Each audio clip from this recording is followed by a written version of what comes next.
Hello and welcome back to the Awakening Philosophy podcast channel. My name is Jed. How are you going? We are exploring analogy. And in the last episode, we did a fantastic review and we met some new chatters. And we saw how our understanding of analogy, which is one of the key activities of understanding, understanding is one of the two ways we can apprehend, think and function through the world and think about ourselves, along with the other one, belief, which seems to be the root cause of all of our problems on any level, because there is a reflection between different levels. Our problems in our relationships, our problems in our institutions, our problems in our society, and our problems understanding ourselves.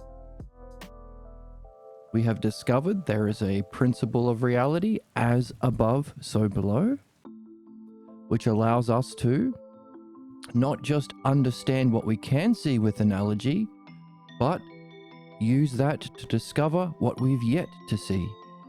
So analogy is also an activity necessary for our development. And we've discovered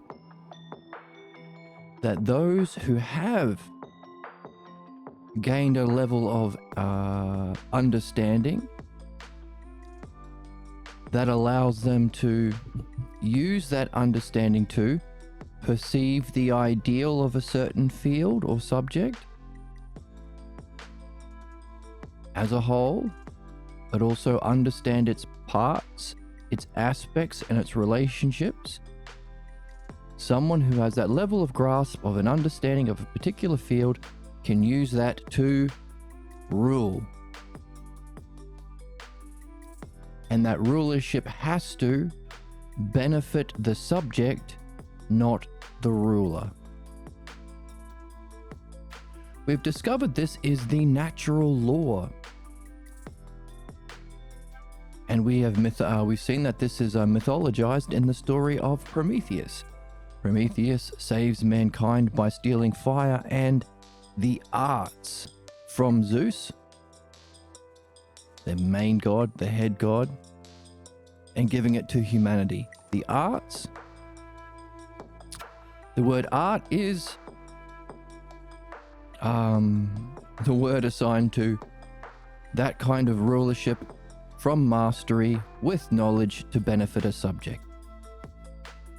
Therefore, any human being or anyone in any species, in any culture who has used their position of rulership to benefit themselves and not the subject are breaking the most fundamental natural law.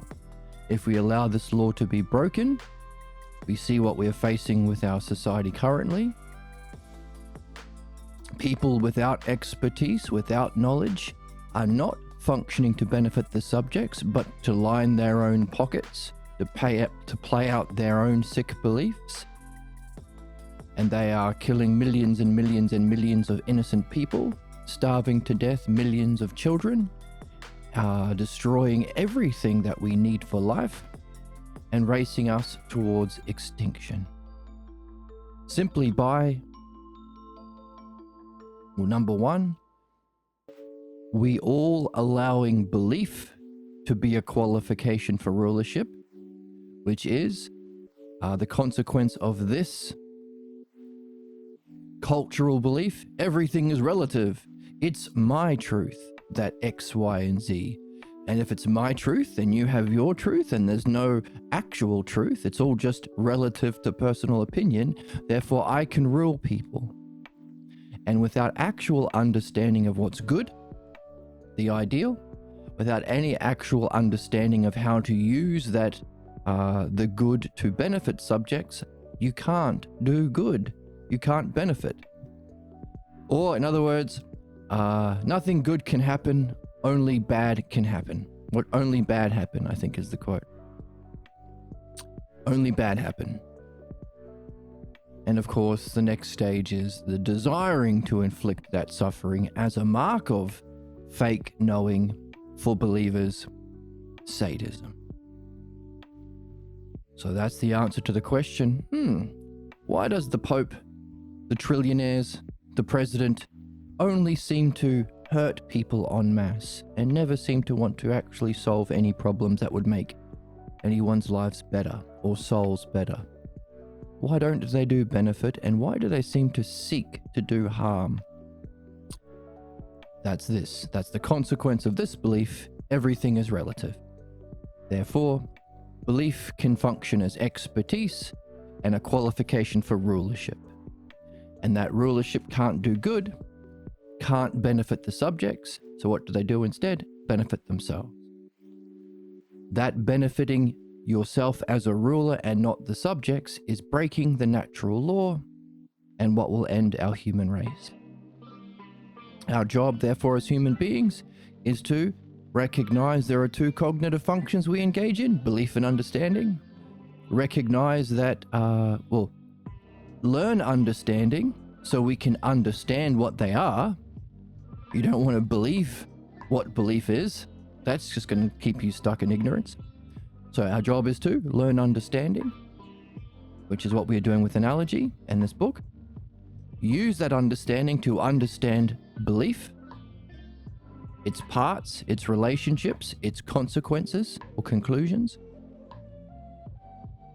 Understand understanding so we can perfect it. And also, in our activity of doing that, we have discovered that there is a root principle behind analogy itself. The archetypal analogy, A is to B as C is to D, seems to be about this very idea, rulership. For there to be some sort of relationship between two terms, A is to B, it seems to indicate, difference. They're not the same terms.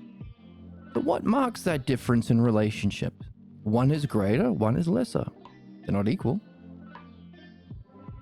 There is some sort of relationship between greater and lesser that applies in many different areas. Captain to crewmates, doctor to patients, even shopkeeper to customers.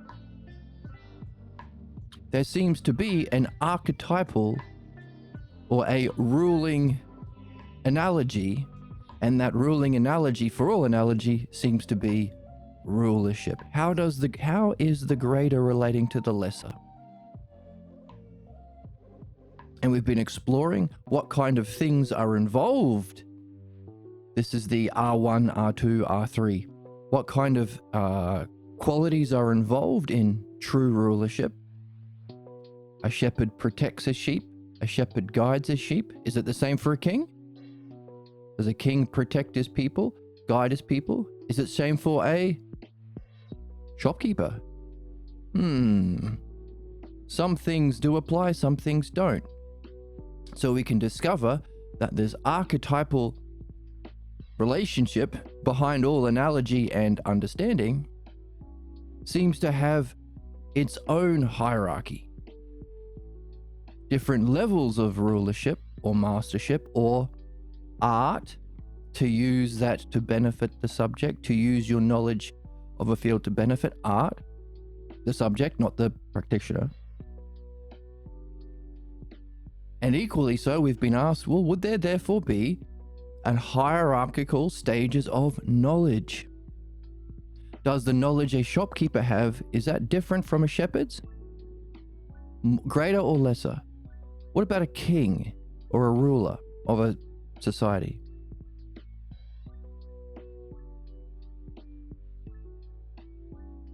So, hierarchical levels of development requiring hierarchically greater levels of knowledge that we can reach ourselves as we move from one to another, one interest, one hobby, one subject we want mastery of, which means our standard is now this. So we are learning what our standard is for our play, for our work, for our hobbies, for anything we engage in.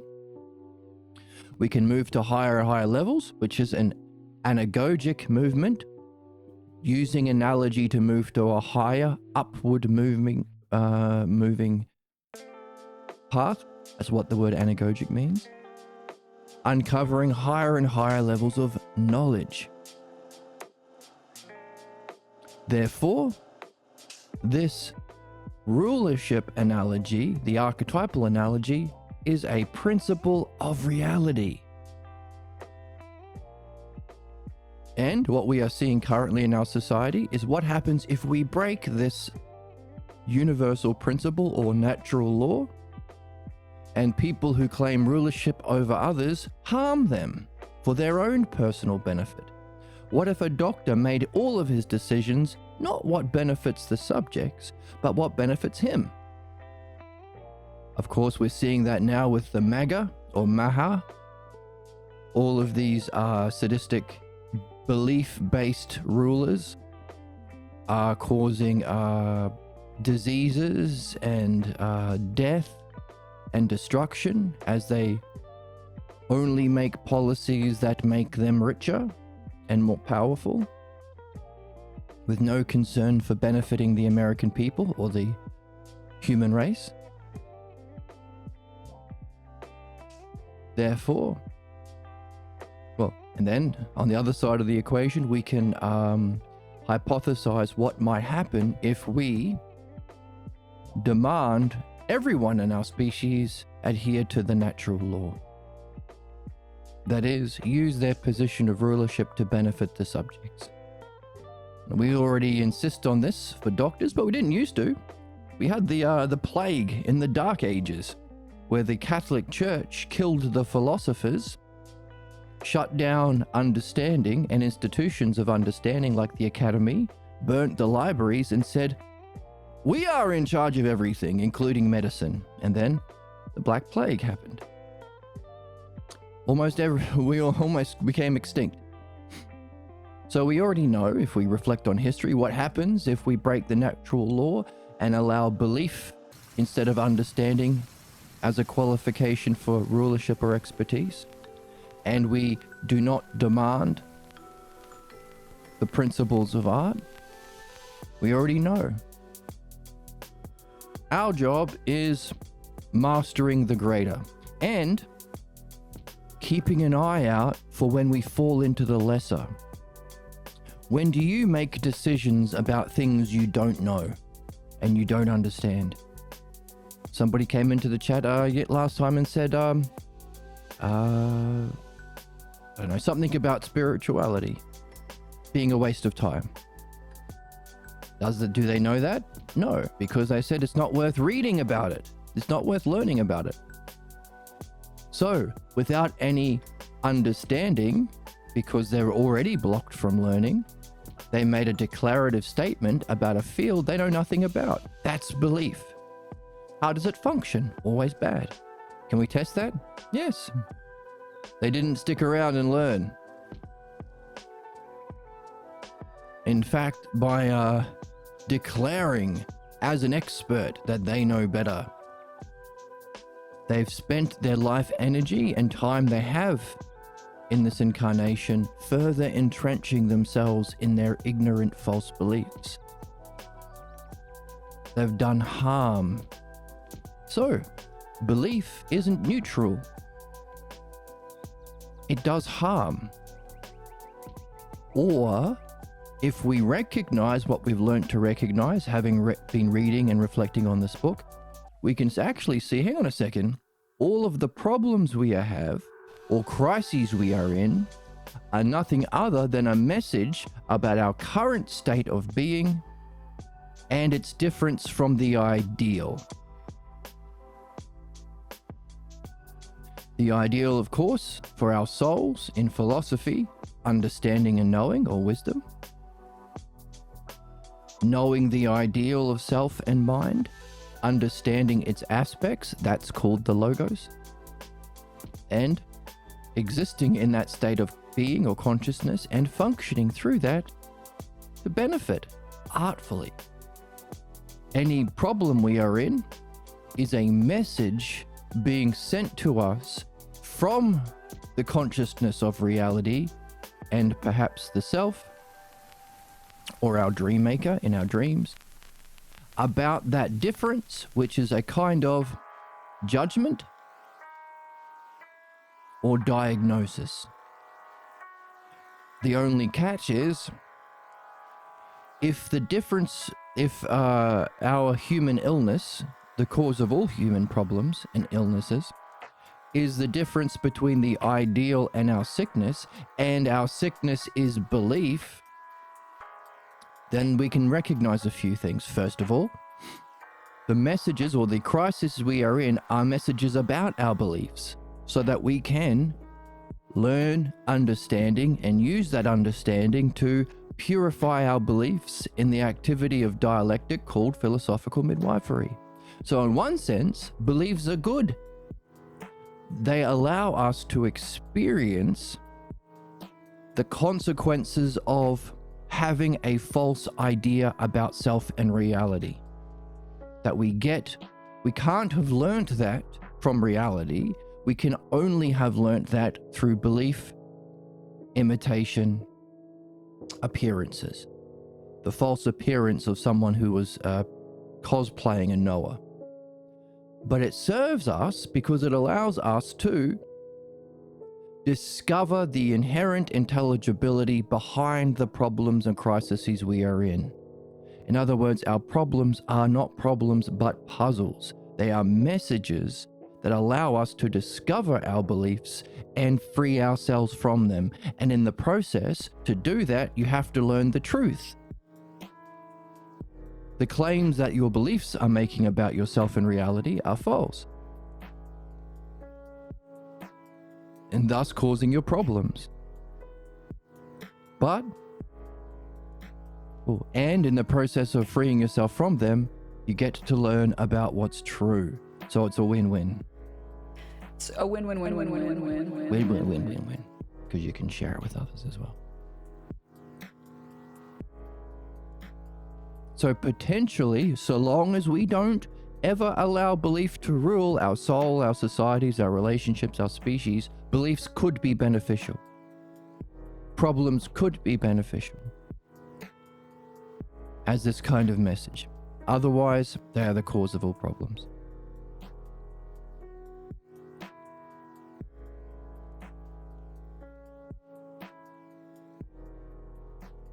So, if that's the nature of illness, the diagnosis would have to be, for every human being, what kind of belief and what level of attachment to that belief do you have that's causing the difference between where you are at and the ideal, which is the illness.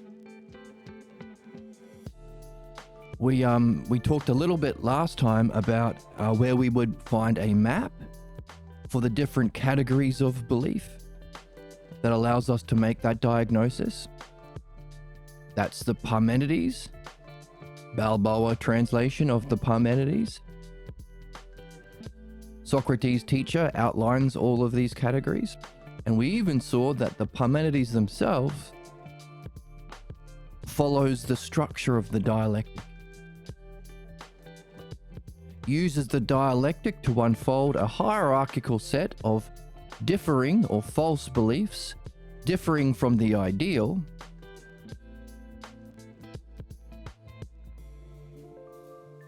but uses the same terms, the same basic units of understanding or terms of understanding, whole, part, same, different. Therefore, same terms, different relationships. It's the inverse of analogy. Analogy is same relationships, different terms. Which is an interesting puzzle. So, nevertheless,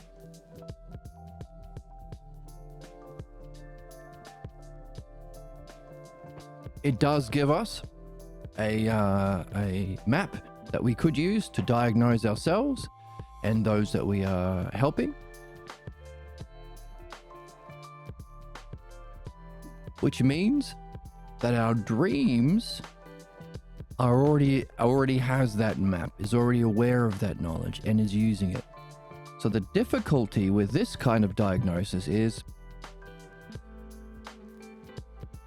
you are made better when you are made more like the ruler, because the ruler is operating through understanding. And that's your ideal. Your illness is a difference from understanding. So your dreams are not going to simply tell you your problem.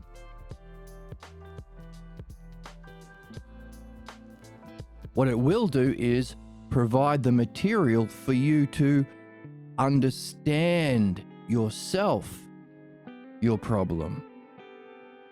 Because if it was simply a belief, it would be more of the problem. But by going through the activity of understanding your dreams, you are participating in its solution or treatment, to use the analogy of a physician. Prescription and then provides an activity or treatment to get better. So it's super important for us to learn how to understand our dreams, and that's what analogy gives us. So we've used analogy to understand a principle of reality, as above, so below, the unfolding nature of reality. We've used analogy to understand how to engage in understanding.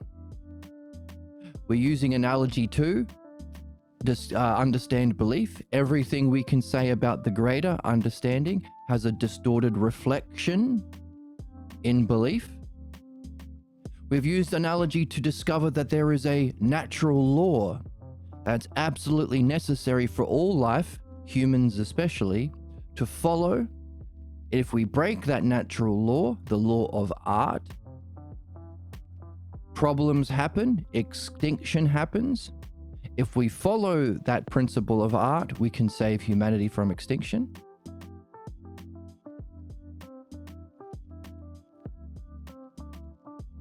We've used analogy to discover that the basis of this idea of art is the ruling principle of rulership. And of course, we are using analogy to learn how to read the text. And as we learn to read the text, to read our dreams as well. So we can, our friend in chat, the dude in chat last time that said reading isn't worth doing because, well, how do you make use of it? One answer to that is everything we learn about reading this text allows us to better understand and master this text, which many people are saying is top 3 books ever written, must read for every human being. But also you can test it and you can apply it to understanding your dreams, which may be the most important, necessary activity for everyone to learn and engage in every day. Why? Well, if there are 2 things we're engaged in, reaching our excellence, the logos, understanding, removing our problems, using understanding to recognize the pathologos, then there has to be a guide to tell us about both of those things, help us make that diagnosis, offer some sort of treatment, and guide us along that process. That's dreams.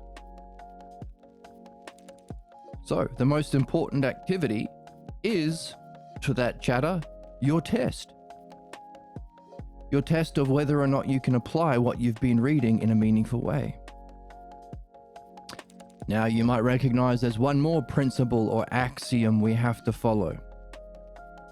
That is, first one, your excellence is reachable via the logos. Problems are solvable via the pathologos. Your guide in that process is guidance is had guidance. You have guidance on that along those. They're not saying this one very well. You have guidance for both of those activities from your dream analysis. And finally, your ultimate goal. The ultimate that causes the greater and lesser understanding and belief. Knowing and showing of self, to know the self and function through it, is irreachable and requires your reflection upon the crafter of your dreams. In other words, by learning to read this book, we are becoming more like the author by unpacking the analogies behind his thinking. Meaning, you are made better the more you are becoming like the ruler. So you can write a book or a sequel to this book or your own book at the same level of functioning. You are becoming like Pierre Grimes, who learnt from Socrates. You're becoming like Socrates. Who learnt from Diotima. You're becoming like Diotima. It's a win-win. It's a win-win-win-win-win. And of course, everything we see about understanding, we can gain an insight about, we can use to gain an insight about belief. Notice that believers set up hierarchies that you can't move through. It's impossible for everyone to be a billionaire. Billionaire means you have everything, so you can use that to exploit people to act against their own interests to serve yours. If everyone was a billionaire, then you couldn't order people around, make people have sex with you for money, make people build you things for money, make people cook you things for money. If everyone, which is why these billionaires are saying, oh yes, you should give us all of the money because one day you won't need money. Universal income. Bullshit, they're lying. They don't want universal income. When you're not desperate, you're harder to exploit. And of course, we see the genocide and murdering and military encampments all over the world to enforce that through violence. So all of the consequences of not following the natural law. Therefore, a prescription for humanity. An international court that upholds the natural law. Using your rulership to benefit the subjects only. And a standard of qualification for those positions of rulership so that you can. Knowing the ideal and understanding its aspects and to be able to follow the things we've been discovering. See, make a judgment, speak up about the diagnosis, offer an action or treatment, and follow up and support them until they reach their goal of achieving that benefit. 4 steps. Sounds like the dialectic, doesn't it? Isn't that interesting? So, all things worth discovering or learning, whatever it took for you to get to this point, congratulations. Seems like some important things to be aware of that you can use in literally everything you do. So the standard of art and mastery can be a standard for everything that you do, which also serves another function, allows you to surface the counterattacks. Ever been on Instagram and heard someone dropping some truth that benefits everyone, and then you look through the comments and it's filled with idiots who are saying, no, socialism, I'm not going to help anyone, I hate everyone, good luck getting me to be nice to you, or I want to be a trillionaire, so defend trillionaires. In other words, whenever a truth is introduced that's new, there is a counterattack from the beliefs that remain, because beliefs are problems because specifically they function to prevent your benefit and development. That's the catch-22. We oppose.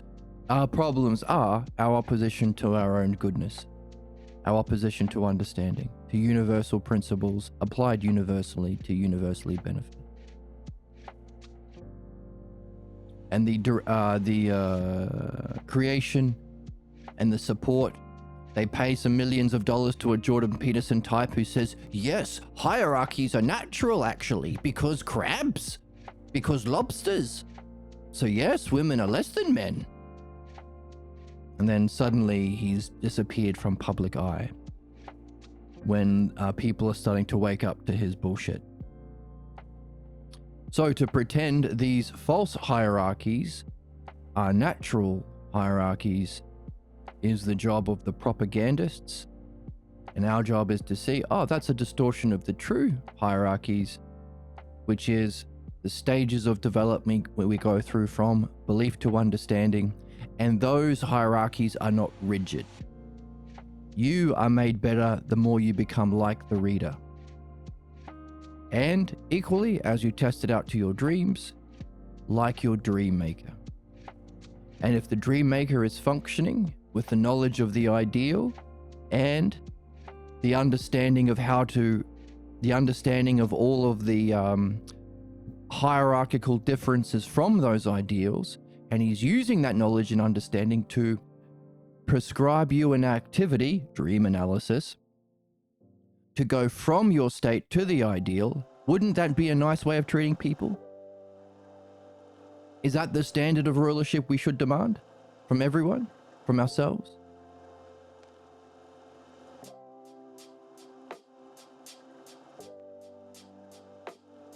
Isn't that a standard for everything? If you're a computer technician, oh, this is what a computer should look like. Oh, this is the differences my current computer is.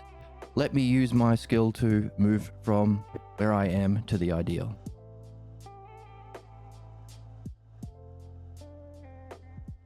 And balloons.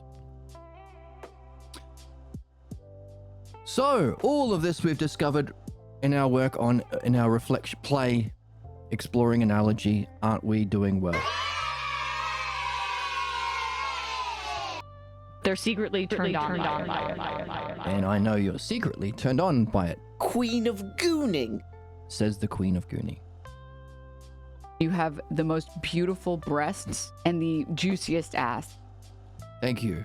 It's important to remember that all our viewers have those things. Fuck. Dumb bitch. Hey, don't I want argue. to see the gorilla packing.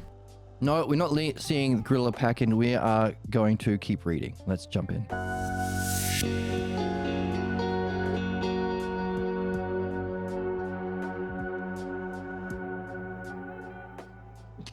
All right.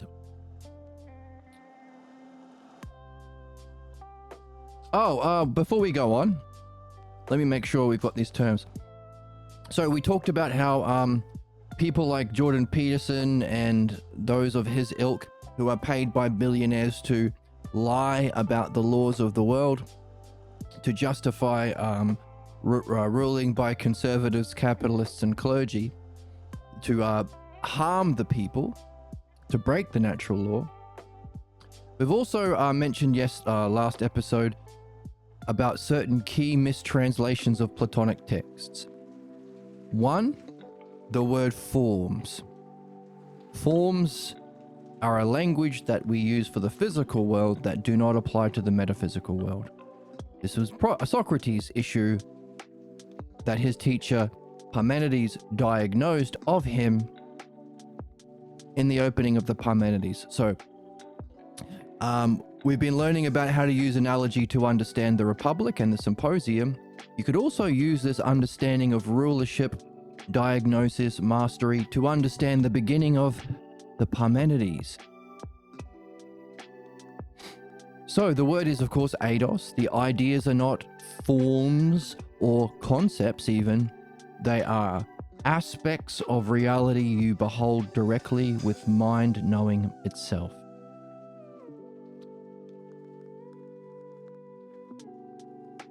We also looked at another example of that in Christianity. The three key words, of course, but we looked at, by the way, if these systems of hierarchical oppression or harming the subjects to benefit the rulers, the breaking of the natural law, are not natural and don't benefit everyone, how does that small group of Epstein-class fuckhead, fascist, Epstein-class fucking, sorry, I said that twice, billionaires, how do they get away with it? I heard somewhere that there are over 1,000 American military bases on foreign countries, and the entire world combined only has 30. There are only 30 other bases on other people's countries from the entire rest of the world. someone's got to go out and shoot those children who don't accept the American currency or giving away all their resources to these fascists. Violence. How do we accept violence to maintain our ignorance and harm? Punishment. Everything we've been learning about mastery and rulership and benefit is replaced with this idea of punishment. You actually make someone better by harming them, whacking them with a stick, shooting their children, putting them in a prison cell, taking away their wages. The appeal of that is anyone is an expert. The stupidest, most sick person, the Donald Trumps of the world, can be rulers. Because while it takes knowledge and understanding to fix a computer, a baby can destroy a computer.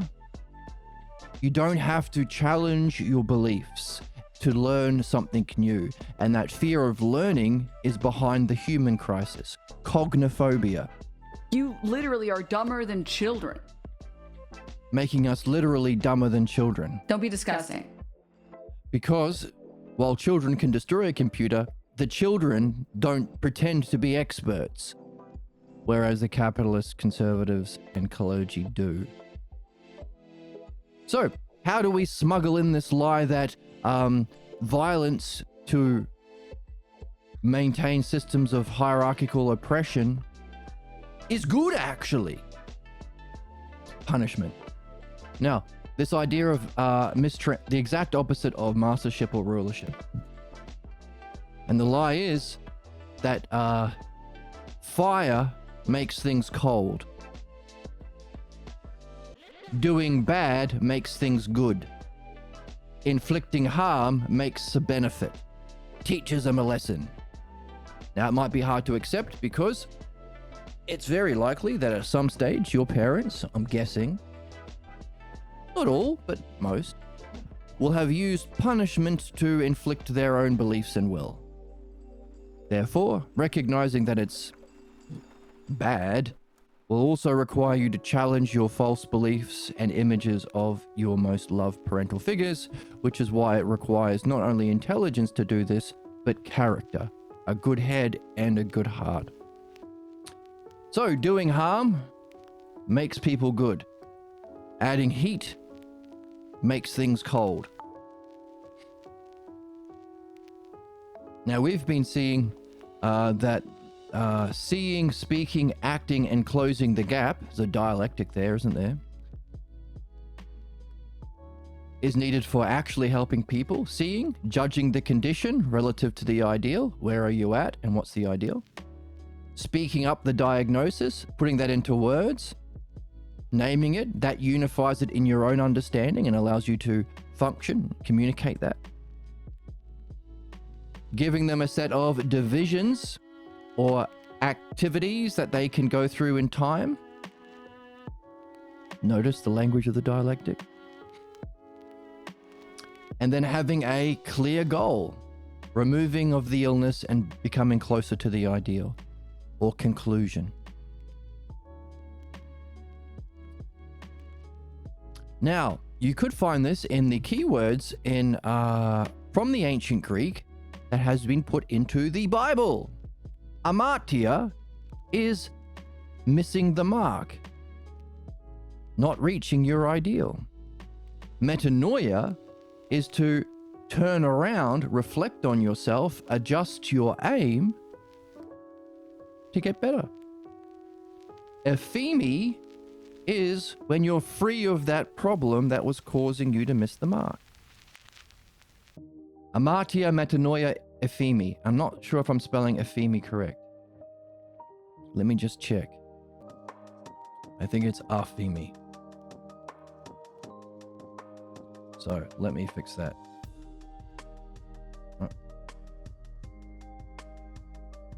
Right, so aphemi with amartia and metanoia.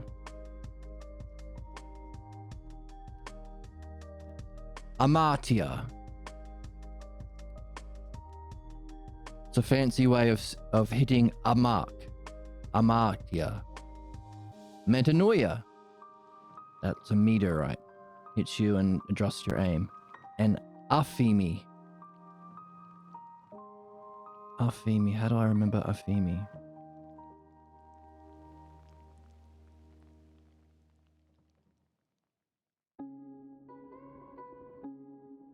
Ephemeral. I don't know. Ephemeral. Trying to find a mnemonic device to remember these words. I keep forgetting. Aphemi. Ephemeral spirit. Your spirit, which is ephemeral, is made better. Now, notice that doesn't pass on to human beings or any intelligent species the lie that the billionaires can murder children and it's good actually. We need a system of so the good actually is learning or made better, hitting the mark, adjusting your aim, freeing yourself of problems. So how do we smuggle in the idea that the opposite is actually the natural law or God's law if you're using religion? Same thing, to establish a fake natural law to justify harm and belief. The word amartya has been mistranslated by our culture and those who are claiming rulership, claiming to speak with authority, the priests, the bishops, the popes and things. Amartya is mistranslated as sin. So whenever you hear someone use the word sin, oh, do you know that the actual Greek is amartya, which means to miss the mark? The idea that if you miss the mark, you are innately sinful, you are a bad person who deserves to fucking suffer, is a lie passed on by the liars who claim to rule people, which is a injustice against the natural law. So, missing the mark becomes innately bad when amartya becomes the word sin. Metanoia, adjusting your aim, becomes the word repentance. Feel bad. Accept the violence upon you as necessary. You need to be murdered by the Israelis. You need to be put in concentration camps by ICE. You need to be genocided by the American military-industrial complex. You need to make your boss a billionaire while he buys your house and charges you more and more rent until you have to live on the street. Repentance, metanoia, self-reflection to adjust yourself, what we are learning here, becomes repentance. And aphemi, to be free of your problem, becomes forgiveness. You don't experience a freedom from problem. The authority says you are bad and you are still bad, but I'm okay with you being bad. I forgive you. Which doesn't solve the problem. It entrenches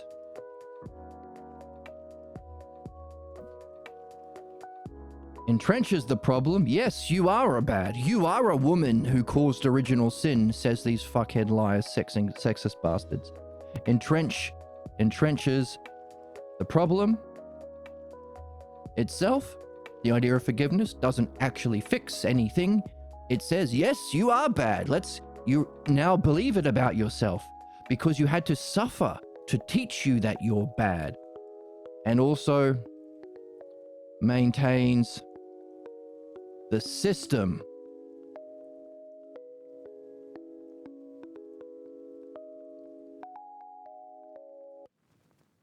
That's a problem.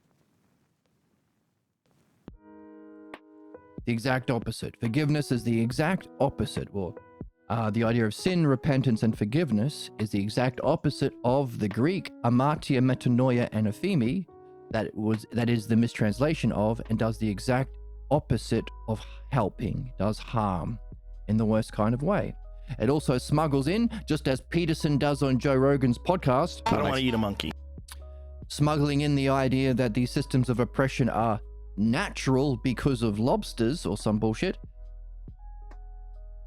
This is a way of saying it's natural because God says so. Another way of saying it's the law of nature. because it's the law of the divine who rules over nature. So important to make sure we had the correct terms here. It's aphemi, metanoia, and amartia. Notice, all belief systems have this to some degree. Is there someone telling people they're bad for making mistakes at school, your workplace, in the justice system? Is there someone saying you have to therefore give me shit? Allow me to beat you? Allow me to take your shit? Because I caught you, I chimped you being bad? You ever notice that the worst people in the world are on guard? Oh, now you made a mistake. Let's get them, boys. Seeking opportunities, spying on you so you can make a mistake so we can justify feeling in charge, further entrenching themselves in their ignorance, sadism.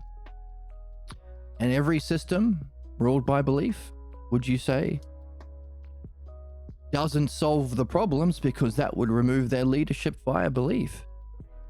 The problem isn't capitalism. We are in charge of capitalism. The problem is you not pulling yourself up from your bootstraps hard enough in the coal mines. If you mine more coal, then one day you can own the coal mine. Bullshit. So, worth pointing out, worth stressing, seeing as this is what we have to recognize, and this is a fantastic example of what natural law isn't, or what natural law should be with these actual translations, and where we are currently at. We are diagnosing our society as a whole with these 3 words. And we're also demonstrating how our illness came to be and is maintained.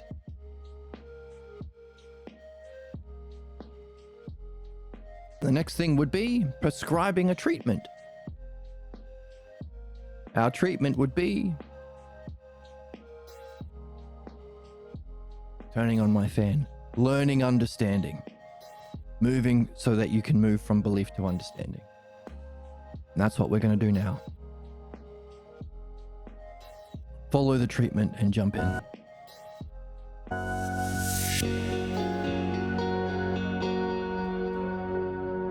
I think you're a babe. Honestly, I feel really inspired. Thank you. Thank you, Soundboard.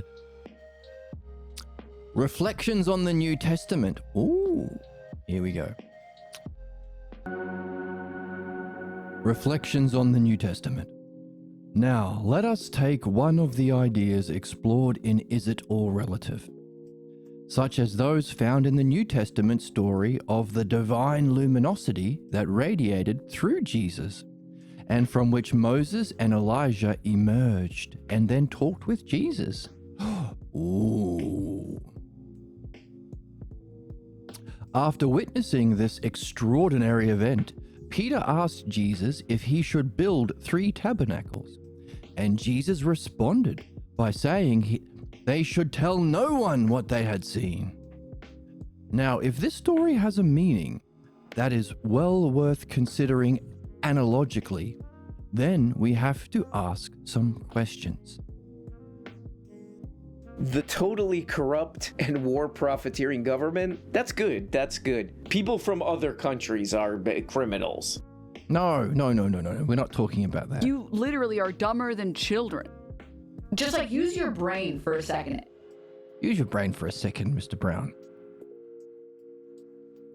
That's what I'll call him. RM is too difficult to say. Arun?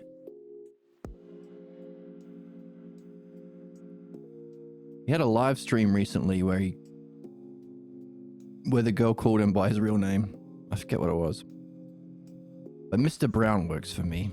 So, sorry, Mr. Brown, that's garbage. There's a UFO with Jesus in there. No UFO. No UFO. You literally are dumber than children. You're gay if you don't give me everything that's in your wallet right now. Okay, Emma, calm down. So, UFOs aren't Jesus. Let's learn more about what Jesus actually did, according to Mark. So, Let's ask some questions. How similar is the story of Moses building a tabernacle with that of Jesus? What was meant by the tabernacle? Why did Moses set out to build it? And what role did the tabernacle play in Judaism? If there is an example of divine luminosity in the Moses story, how similar is it to the Jesus story? Did Elijah play a major role in Judaism? If so, what role did Elijah play? Okay, so these are some questions. Hopefully he's going to point to something we can read to answer them. What works will you have to... You're beautiful and everybody loves you. It's just getting hornier as it keeps going on. Calm down. I'm laughing because what I just said was answered by the next line. What works will you have to read to explore this further? Who might you consult with? As you reflect on the miracles, how will we figure out the Moses story of the tabernacle? Why did Moses want to build it? What role does it play in Judaism? What role Elijah, who also showed up in front of Jesus, what role does Elijah play in Judaism? Remember, Judaism isn't just one of the three big of the CCC, the clergy, belief-based religious traditions of our world, Judaism, Islam, and Christianity. It's also Jesus's beliefs. So here we have an example of somebody having that, to use from the text, the spiritual term, enlightenment experience, or the philosophical term, knowledge experience, or ousia, or being experience. So he's having that knowledge experience, and he seems to be approaching it through his beliefs. What do we see in the text? Enlightenment doesn't burn karma. Peak experiences do not remove your beliefs. The problem is that you can't reason someone out of a position that they didn't reason themselves into. You have to go through an activity to get yourself out of that position that you didn't reason yourself into. That's philosophical midwifery. It's a different activity. Therefore, all of this stuff about the role of Moses, Elijah, and tabernacles in Judaism is within Jesus' belief structure, will help us understand how he made sense of his peak experience. Which is important because Christianity has a huge influence of our world, and therefore our psyches. Whether or not we are religious, I wouldn't suspect somebody who's been through this reading would call themselves I am a belief, considering we recognize we don't know the self. That's our goal, to know the self. So how can you say what you are? And secondly, belief as the false and harmful and cause of all our problems wouldn't be something you'd want to attach to. But nevertheless, we still have these beliefs. That's our job here, to remove them.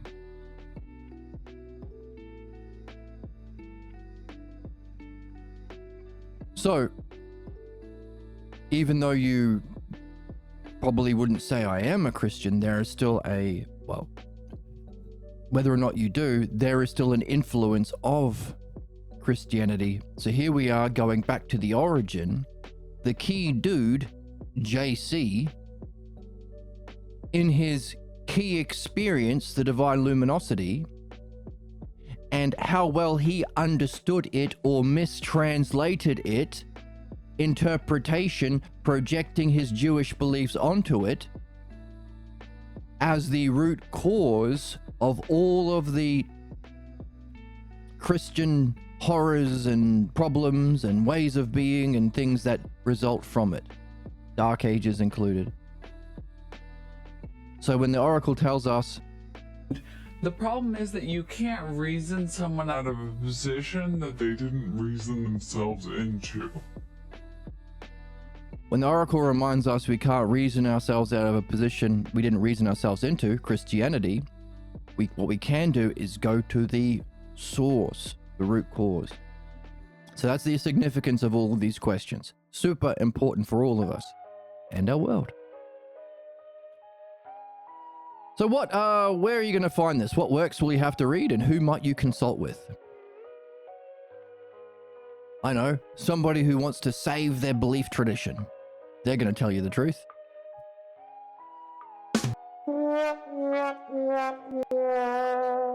Okay, well, I think you should suck my dick and balls. My metaphorical dick and balls. Okay. All right. So long as we're dealing with metaphors, we're in a good place. You probably want to put your grandma in the basement. No. Stop talking about putting grandma in the basement.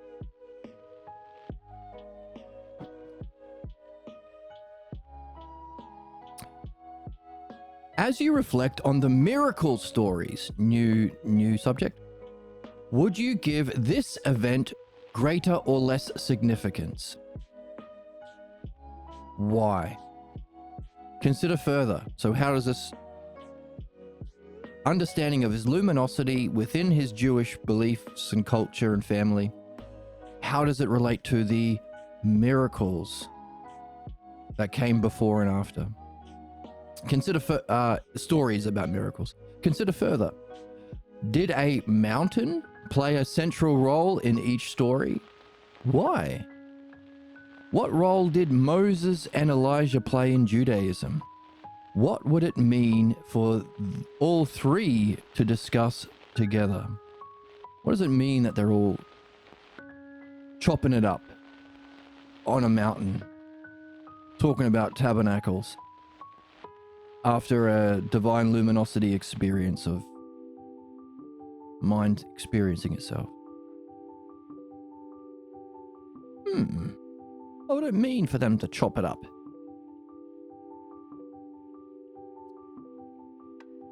If Peter, after witnessing this event, thought it appropriate to build a tabernacle, what would it mean to build three, one for each of these dudes? Is there an analogy between these events? Between what events? The tabernacles of Moses to the tabernacles of Jesus.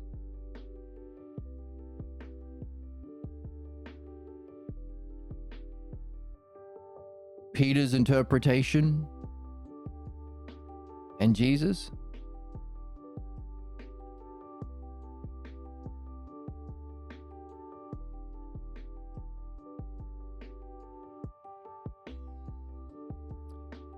Peter's interpretation of the event and wanting to build three tabernacles, and Jesus' interpretation of the events to say, tell no one what he had seen. Is there an analogy between Peter and Jesus? Someone mentioned parables last episode, and we have read in the book how parables means an allegory, but unlike the Republic or the Symposium, the subsequent set, the thing you need to figure out, isn't given to you. It's a mystery. You can't solve the puzzle, except if you're in the inner circle. Only the inner circle are given the terms needed to solve the puzzle of the allegory. Whereas something like the Symposium, the Republic, or this book, you have what you need in the text. It's for everyone. So parable, very different from allegory in a key way. And Jesus was very into parables, wasn't he? And we read that quote. Actually, let's read it. Lest. I searched for the word lest because I remember he used that funny word, lest, which is also part of diagnosis of as a philosopher or dialectician or midwife or dream analysis, our problems are contained in our words. So there are certain key words that we can look out for that will help you recognize where someone is at to make that diagnosis. So in that spirit, there was one word that jumped out at me to me as interesting or perhaps significant, And for me, it helps me to scroll back.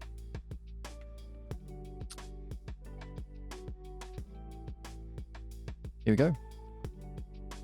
Oh, and it's, yeah. Pierre, what does the word lest mean? So, interestingly, Pierre points out you might want to figure out what the word lest means. And what does the word lest do in that sentence? So, a parable is an allegory whose terms are not revealed except to a secret inner circle. Whoops.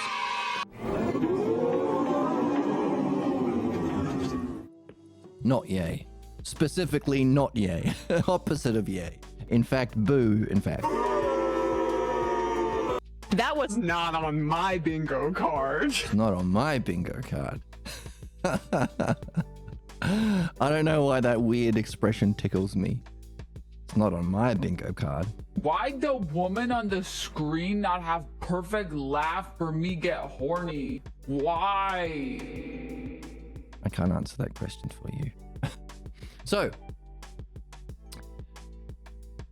inner circle. And for the inner circle, the parable becomes an allegory or analogy, but only for the inner circle. When Jesus tells his disciples why he uses parables in his teaching ministry, he explains, oh, do a funny voice because I can do that. Okay, wait. What happened? What happened? Oh no, I wrecked it. What's going on? Oh crap.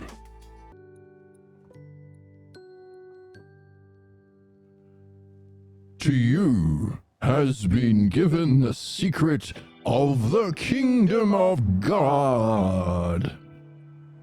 But for those outside, everything is in parables.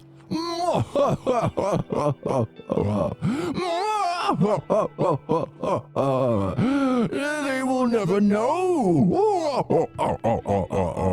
I'd like to see them start a religion now. Is exactly what Jesus said.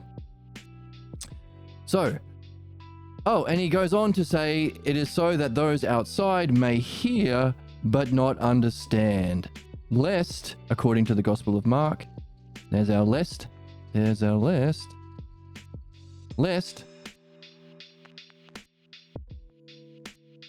Lest they turn again and be forgiven.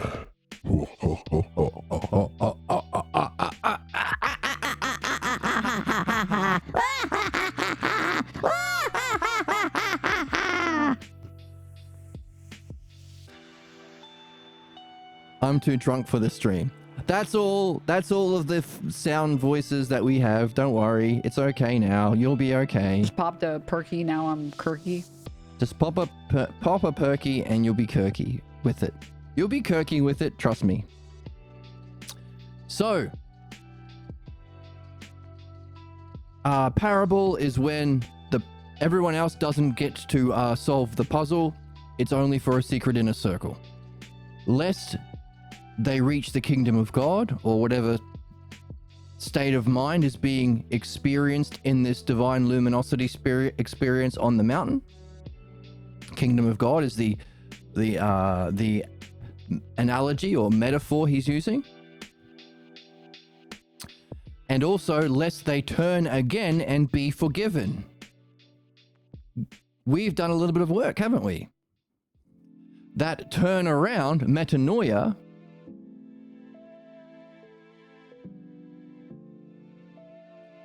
and be forgiven, aphemi.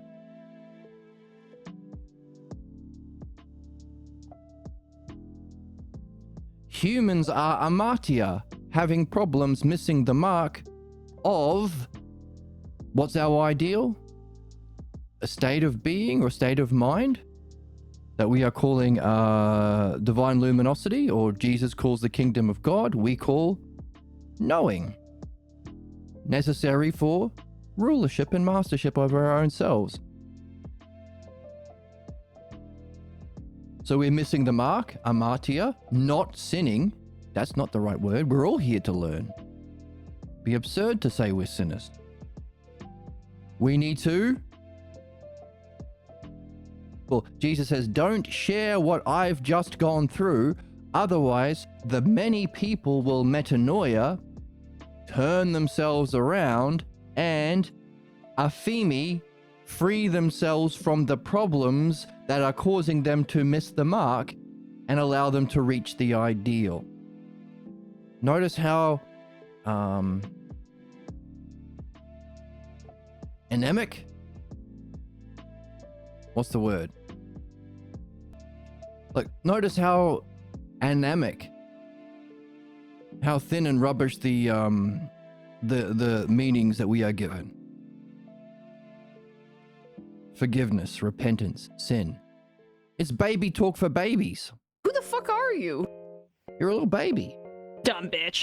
That's fucking insane, and you sound like a crazy person. Makes you sound like a crazy person. Hey, welcome, Sus. How are you?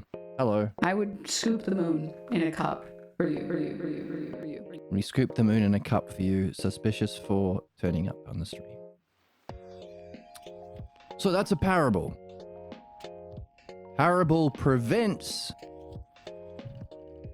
people going through an activity to adjust their problems and reach the ideal. Except if you're in a circle. That's what a parable is. A lie, except if you're in the inner circle. I'm okay. You're sleepy. Your sugar on cookies, you sweet thing. Oh, well, thank you very much. Thank you so much. That's so funny. But it's also very nice. Boom. I love that. Boom. We love it. Off the perky, call me Kirky. You're off the perky, call you Kirky for that comment. So, with all that in mind, let's go back to our question about the peak experience that he didn't want to share with people. Kind of in line with his other stuff about only speaking in parables to the other people. Why doesn't he want other people to know about this? What's that got to do with his Jewish upbringing? What's Moses and Elijah and Moses' tabernacles got to do with Jesus not wanting to share it with other people? And if Peter wanted to share it with other people, can you create an analogy between Peter and Jesus?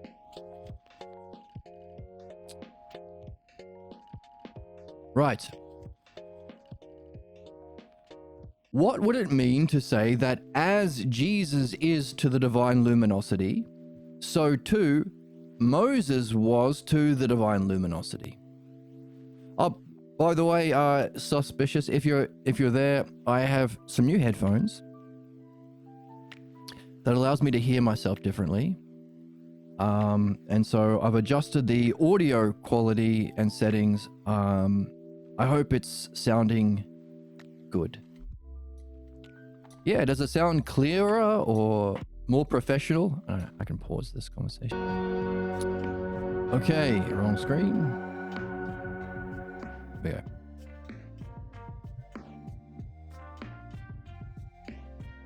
we go.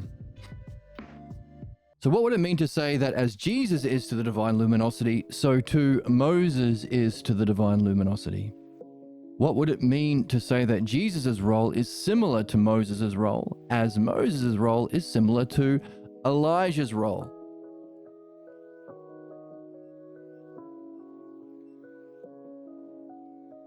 Interesting. So there's a series between Elijah to Moses to Jesus. If God's presence is carried by and through the tabernacle, so we're getting a clue on what the tabernacle represents. God's presence carried by and through the tabernacle. Then what would it mean if 3 tabernacles were built?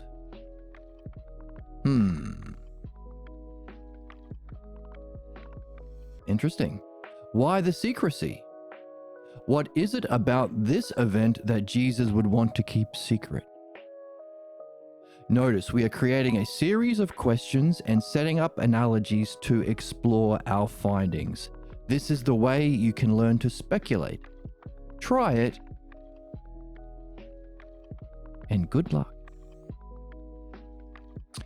So, as we are seeking to become dialecticians ourselves, to guide ourselves through our dream analysis and our friends as well, and help our friends and loved ones also go through this process of moving from belief to understanding, we are aiming to become like the author, aren't we? And the author is saying, hey, what am I doing? I'm using a series of questions. Notice, belief just tells you things. Do this or else. We'll blow you up with our bombs and things, or send you to hell. Questions. Number 2, those questions are setting up analogies so that you can figure it out for yourself. You can have the understanding. You go through the process of learning understanding, so you benefit by the understanding you gain and the learning of how to learn that you go through. It's a win-win. It's a win-win-win-win-win.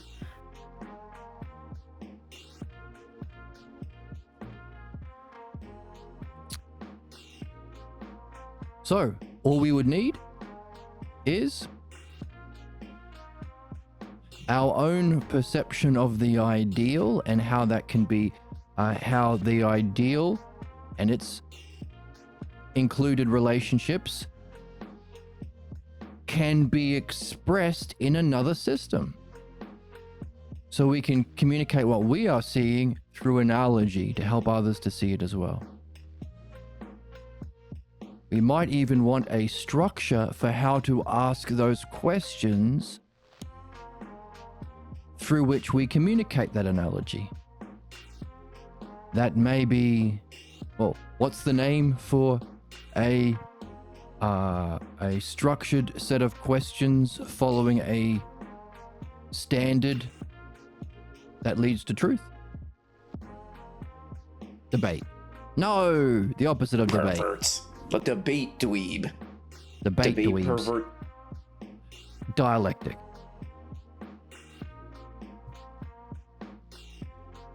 So, as analogy is to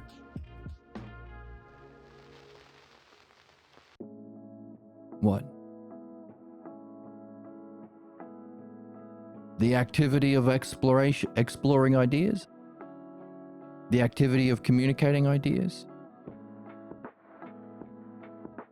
The activity of discovering new insights? So too, dialectic is to the structure of asking the questions to facilitate that. We're learning more about the inherent activities of understanding and mastership. Have the analogies, use the dialectic to ask the questions. Because dialectic isn't just asking questions, it's judging answers as well. And part of the guidance through the treatment. So if the treatment is assigning analogies to study, the opposite of parables where you can't. So if the treatment that the physician of the mind offers is the analogies, the dialectic might be the way it's communicated and the guidance along the way. Something to wonder about. Analogy and here's a soundtrack. Yay.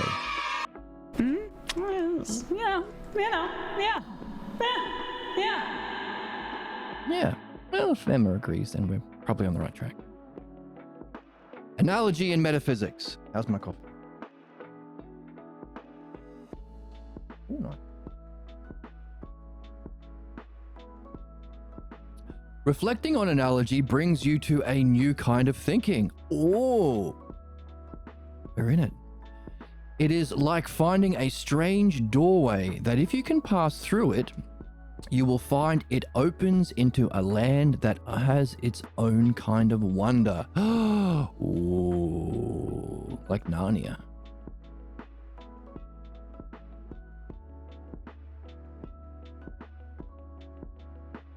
Strange doorway that, if we pass through it, opens into a land that has its own kind of wonder. The fundamental ideas of metaphysics are one and many. Okay, he's just dropping that on our ass. You want to understand the nature of reality, or the spiritual dimension, or the realm of being and soul and mind? Here's a tip. The first two terms you can start with are one and many. So let's highlight that, because he's just dropped some wisdom on our asses. Come on, baby. Come on, baby. And from each of these ideas, it is possible to derive others, as if they were pearls strung together on a single strand that we call a class string. Fantastic. So what we have been discovering is, while we've been learning analogy and dialectic are the activities of understanding, there has to be terms that you use in those activities that are fundamental and apply to everything. Why? Because the understanding of understanding, that is our true mastership as human beings, doesn't have an object. It has to be understanding something that applies to all objects, allowing us to understand how to be artful in music, how to be artful in being a doctor, how to be artful in philosophy. So we have been finding those terms, and we've got this list here of the self-logos terms, or selfers, or those eidos, the aspects of being or mind, not forms, or not concepts as well. So we've looked at how we can divide it into the three basketball teams, with the Captain Oneness, Captain Goodness, and Captain Truth on the teams. And Truth has as its team members Lesser, Greater, and Ultimate, which is great because we've been playing with lesser to greater with analogy, as the lesser shepherds is to the greater king. So the fundamental aspect of reality that we can understand has these qualities, allowing analogy to exist, which allows creation from the greater to the lesser, and our development or return as we go from the lesser back to the greater. And of course, we can find our axioms there, can't we? The fundamental principles that were required for this game. The lesser, our problems are removable through midwifery and the pathologos. The greater, the logos, understanding itself, what we're doing here. And of course, if there is a lesser and greater, if there is analogy, there has to be a cause even of analogy, the ultimate. So that principle exists as aspects of reality under the heading of truth.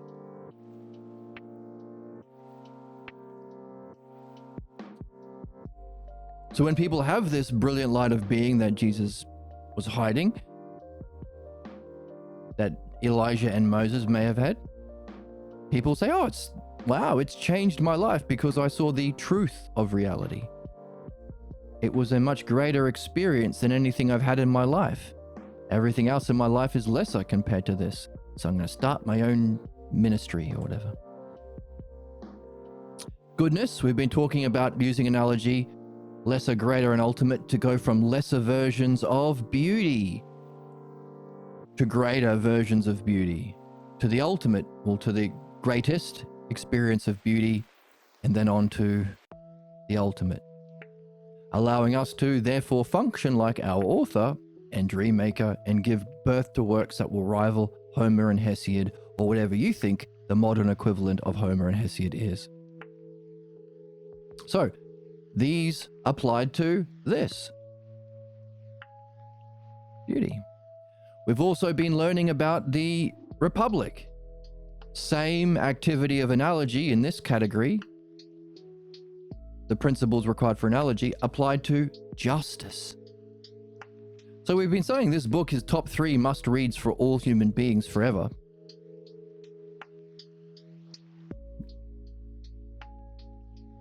it is kind of widely accepted that Plato's Republic is top 5, or at least top 10, but usually regarded as top 5 greatest books ever written. And what's fascinating is by people who don't know how to understand it.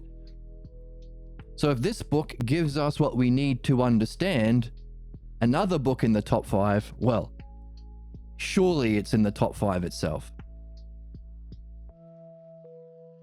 Now, as we go from lesser to greater truth about beauty and justice or excellence, so you could say that this is a book about excellence, mastery. So, Symposium, Republic, is it all relative? We explore using certain terms. Whole and part, same and different, like and unlike. And we've recognized that one is lesser and one is greater. But they are experienced in reality, in our experience, in understanding, in the physical world as well, linked. In fact, part is defined as a part of a whole. In fact, whole is defined by something not missing any of its parts. They're together, even though there's a greater and lesser. We've also been using those to understand the cognitive functions of belief and understanding. Understanding requires, as we've been learning, a perception of the whole. That is the ideal. That's the same for everyone. And mastery includes having this as your state of mind and to be able to function to benefit those who are apart, different from the whole, or has a limitation, or is unlike the ideal. So that's understanding. Using the basketball team with Captain Oneness, a whole and part, same and different. And what we've just learned is one and many are the fundamental ideas that create the string of a necklace that all of these other terms, all of these other basketball players on the team are like beads on that necklace. Isn't that fascinating? Notice, nothing is about, we're not talking about Jesus or the Jews or the Israelites or the Sumerians or the Catholic. We're not talking about anything in the physical world. These are all eidos, ideas with a capital I, that apply to everything, while beliefs are themselves limitations that are different. What we are learning in the understanding of understanding, we're learning things that can apply always, can unify everyone and everything. So we can also therefore see the opposite of understanding. If understanding is the greater cognitive function we can use through time, belief is its lesser. And by learning about analogy, we see how it's a distorted reflection. What's the lesser? Well, if understanding has the greater as the state of mind and functions beneficially to the lesser, belief is having your state of mind as the lesser. I am a Christian. I'm different from all humanity. I'm the chosen people. I am a Jew. I'm different from the Goyim. I'm the chosen people. I am a Mormon. I'm different from the other people. And that difference means I have to accept limits. I can only wear the magic underpants. I cannot read Harry Potter. That's the devil. That prevents you from being the same as humanity and prevents you from being unlimited or free. So we can say that string of the lesser of the two terms is the state of mind of believers. And what have we been learning about how belief functions using analogy? It lacks the understanding and knowledge required to do good or benefit So it breaks the natural law and harms its subjects. It harms the whole. Belief, by definition, using the fundamental ideas of metaphysics and reality, not because, well, every single religion has got it wrong, every single capitalist just missed the mark, every single conservative just didn't get the true. No, they were doing exactly what they do. By definition, always and forever, belief is the state of mind of the lesser string that functions to harm, the opposite of benefit, the whole. Destroy humanity, blow up our planet, destroy the community. Community? You're a communist.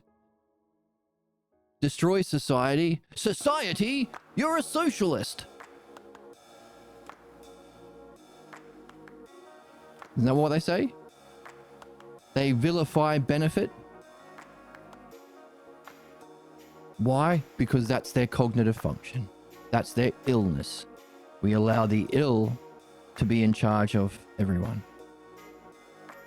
So, state of mind of the lesser functioning violently and harmfully to the greater, while understanding the other option on the table, state of mind of the greater functioning beneficially to the lesser. And we've had our theory sort of confirmed in what we've just read. Two strings. One and many are the names, are the most basic primary principles of metaphysics, giving birth to, or giving rise to, its analogical reflections in diminishing ways to the other aspects or terms that are themselves only experienced as adjectives in the physical world, but now we have found where they exist as nouns. Which is why we call this understanding dianoia, because we're understanding itself without an object in the physical world. Our object is being. So, truth, goodness, oneness, the three most primary terms people use to describe their brilliant light of being experience. I experienced a great oneness, they say. It was the truth of reality. I can't believe I was deluded. And it gave me, and it was good. It had a goodness about it. And of course, if that's our excellence, we ask the question, what's the ultimate? If we defined the lesser with belief, the greater with understanding and knowing, what's the ultimate? That leads us to not oneness, but its cause, one. Not goodness, but its cause, good, not truth, but the true. The one self, the good self, the true self, or the first hypothesis of Parmenides, which would be what Parmenides is using as his knowledge of the ideal to diagnose Socrates when Socrates was a 19-year-old lad and beginning his work in philosophy. So we can go back with what we've been reading here to the Parmenides and see, hey, did Socrates choose to be a willing subject and follow the treatment plan prescribed by Parmenides? And can we raise our mind to the level of Parmenides and see what he used as his model of the ideal, the one self he called it, from which he made his judgment of where Socrates was different to, relative to that ideal. Hooray! Crazy hot babe. And if you do that, you'll be a crazy hot babe. I'm just thinking about being hot. And Emma's thinking about how hot she will be when she gets to that stage. It's awesome and it's gangster. Yes, we are awesome and gangster. Going back to the book. Pretty neat. So it's worth taking those pauses to bring in what we have been developing to see whether it's confirmed in the text, but also apply it to the Platonic dialogues to see if we can gain further insight into them, as we've been doing with the Symposium Republic, making it meaningful. This isn't just academic thought for thought's sake. You're learning how to be a good person, how to remove your problems, how to have an ideal relationship, how to learn what you've been born here in this reincarnation to learn. A learning and mastership and activity and state of being. Remember, state of mind of the whole, functioning beneficial.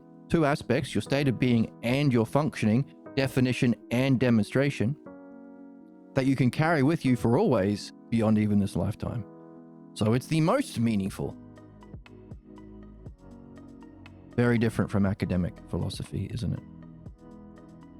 Which, of course, we've been talking about in the book.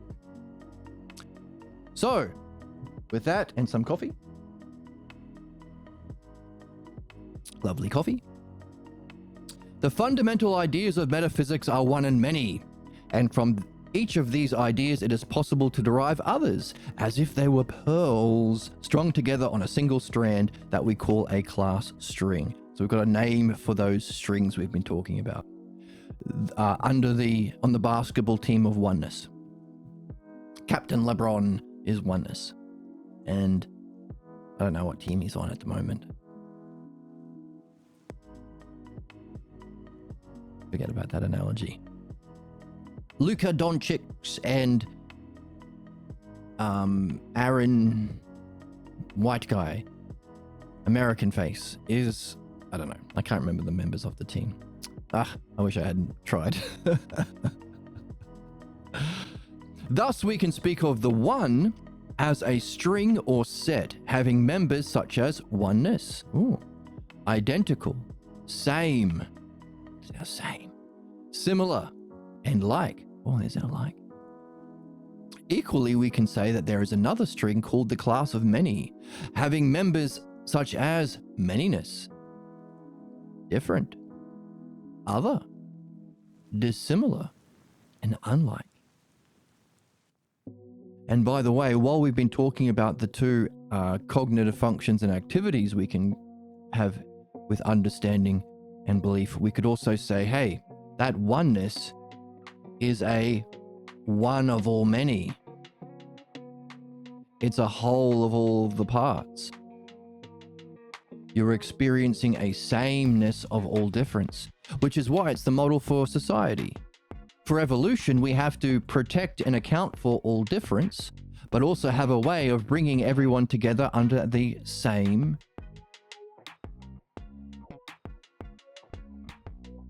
society. See everyone as a sameness. This is to be Hellenic, the true way of being of humanity, where we follow the natural laws, develop mastership, make others like us in the good kind of way, benefit ourselves, and caretake the world, and not destroy it for the profits of the most sadistic fucks in the world. And if we're not also accounting for differences, we are acting against the natural law of evolution, which is differences, as people change, can contribute to the development of the whole. Just as you participating can contribute to the tradition that we are in.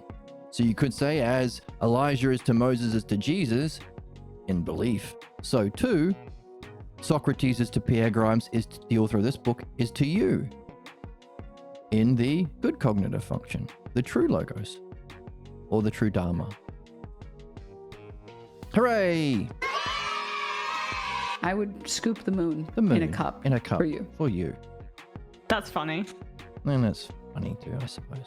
The totally corrupt and war profiteering government, that's good. That's good. People from other countries are criminals. Oh no. See?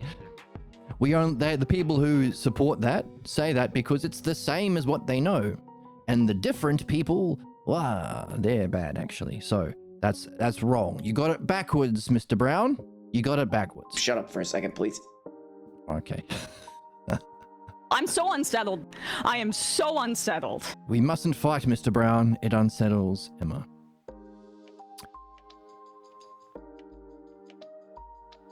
So one is a string with those members, and many has those members. Clearly, one and many are... Oh, by the way, what was I saying? Oh, yes. So while those are the ways of understanding by definition the two cognitive functions, so it's not just our belief that beliefs are bad, it's by definition, we can recognize that peak experience or brilliant light of being, which is the model, including the model for evolution and society, is the greatest of both. The whole of all parts, the same of all difference, and so on and so on. Out of time or eternity, including everything that will happen in time. The model of evolution. Quite a thing to keep under your belt, Mr. Jesus, if indeed you had such an experience on a mountain. Quite a thing to keep under your belt. I'm gonna get your ass. And Naram's gonna get your ass. Brain of a baby. Brain of a baby. I'm not an idiot. That's what keeps you in the Matrix. So it keeps you in the Matrix. Clearly, one and many are opposites, and so too its corresponding members. While these terms, well, yes, opposites, but also when recognized within reality as greater and lesser variance. But yeah, also opposites. Greater and lesser variance together as a couple. While these terms will help us study analogy, they can serve as a bridge for the study into metaphysics. Oh, now we have our way of getting into that realm that we have yet to access, or we want to get back to. So let us use these terms to explore analogy and then pass into the domain of metaphysics. Yes, let us indeed. But first, let us reflect on a few things that you will find obvious. Let's go. Have a coffee. If two things are exactly the same in all respects, would they be two things? Or would they be identical? And if identical in all respects, would they not be one? So where have we gone from? Same to identical to one. If then if there are things in the universe, must they not be? So we've gone from thing into now we have things in the universe. We need things. Don't you want things? How can we learn and develop and have things to bounce off of, to reflect? If there are not things, must they not be different from some other things? Otherwise, there wouldn't be many things, would there? There would only be one.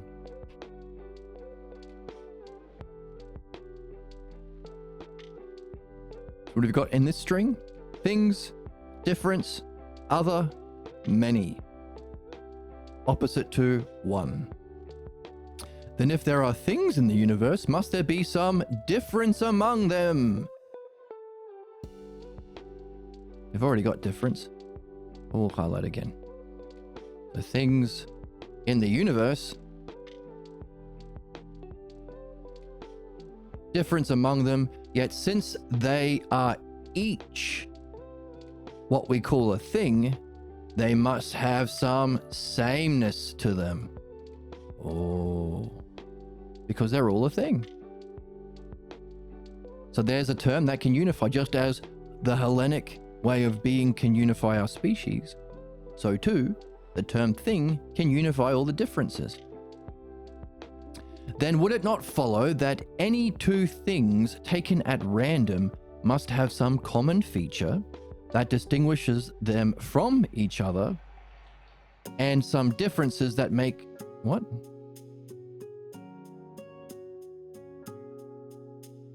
Common feature that distinguishes them from each other.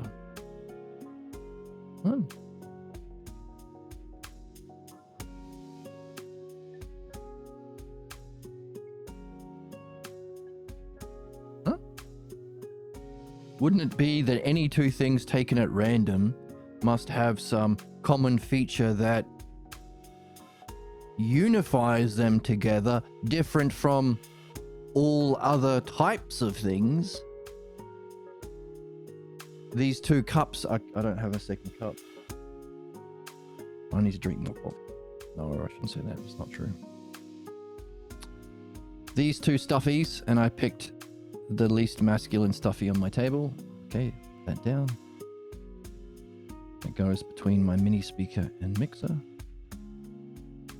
There is a common feature that distinguishes these two things different from all others, in that they're stuffies.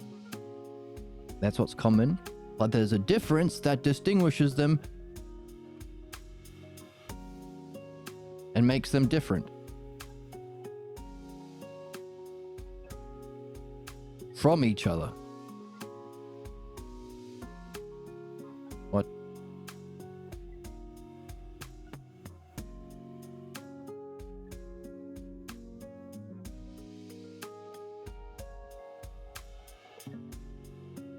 Right, and some difference that makes them different stuffies.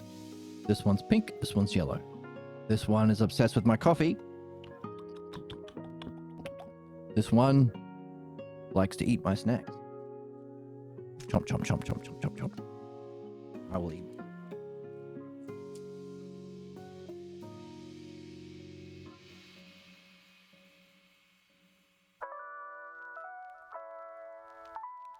Unless I'm reading it wrong.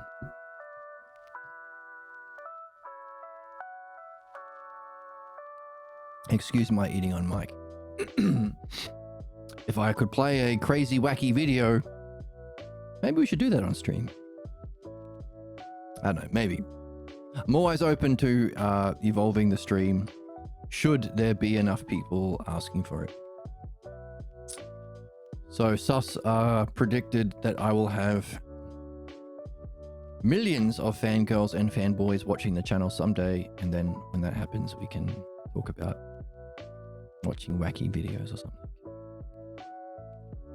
Would it not follow that... Would it not follow that any two things taken at random... Oh, we just read that. Have a common feature that distinguishes them from all other things, and also some difference that just makes them different from each other, in that they are two different things.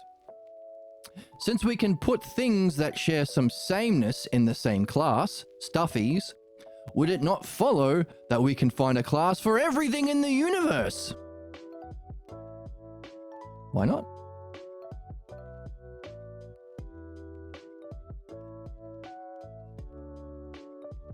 Stuffies of the universe! Then we can talk about things and their classes. We can talk about what it is for a thing to be a thing, and what it is for a class to be a class. Ah. So this sharing some sameness, you're in the same class. And if we can find a class for everything in the universe, we can talk about things in general and their classes. Interesting. And what it means, and what it is for a class to be a class. Oh, these headphones are just a little bit too small for my ears. It's okay. They're a little bit squishy on my head. I'll test them against the Sennheisers and see what happens. I am getting still a bit of a cohesion effect in my left ear. I wonder if that's a headphone problem or an ear problem. Sorry about that tangent. Surely this is what happens when I don't have stratas to keep me focused.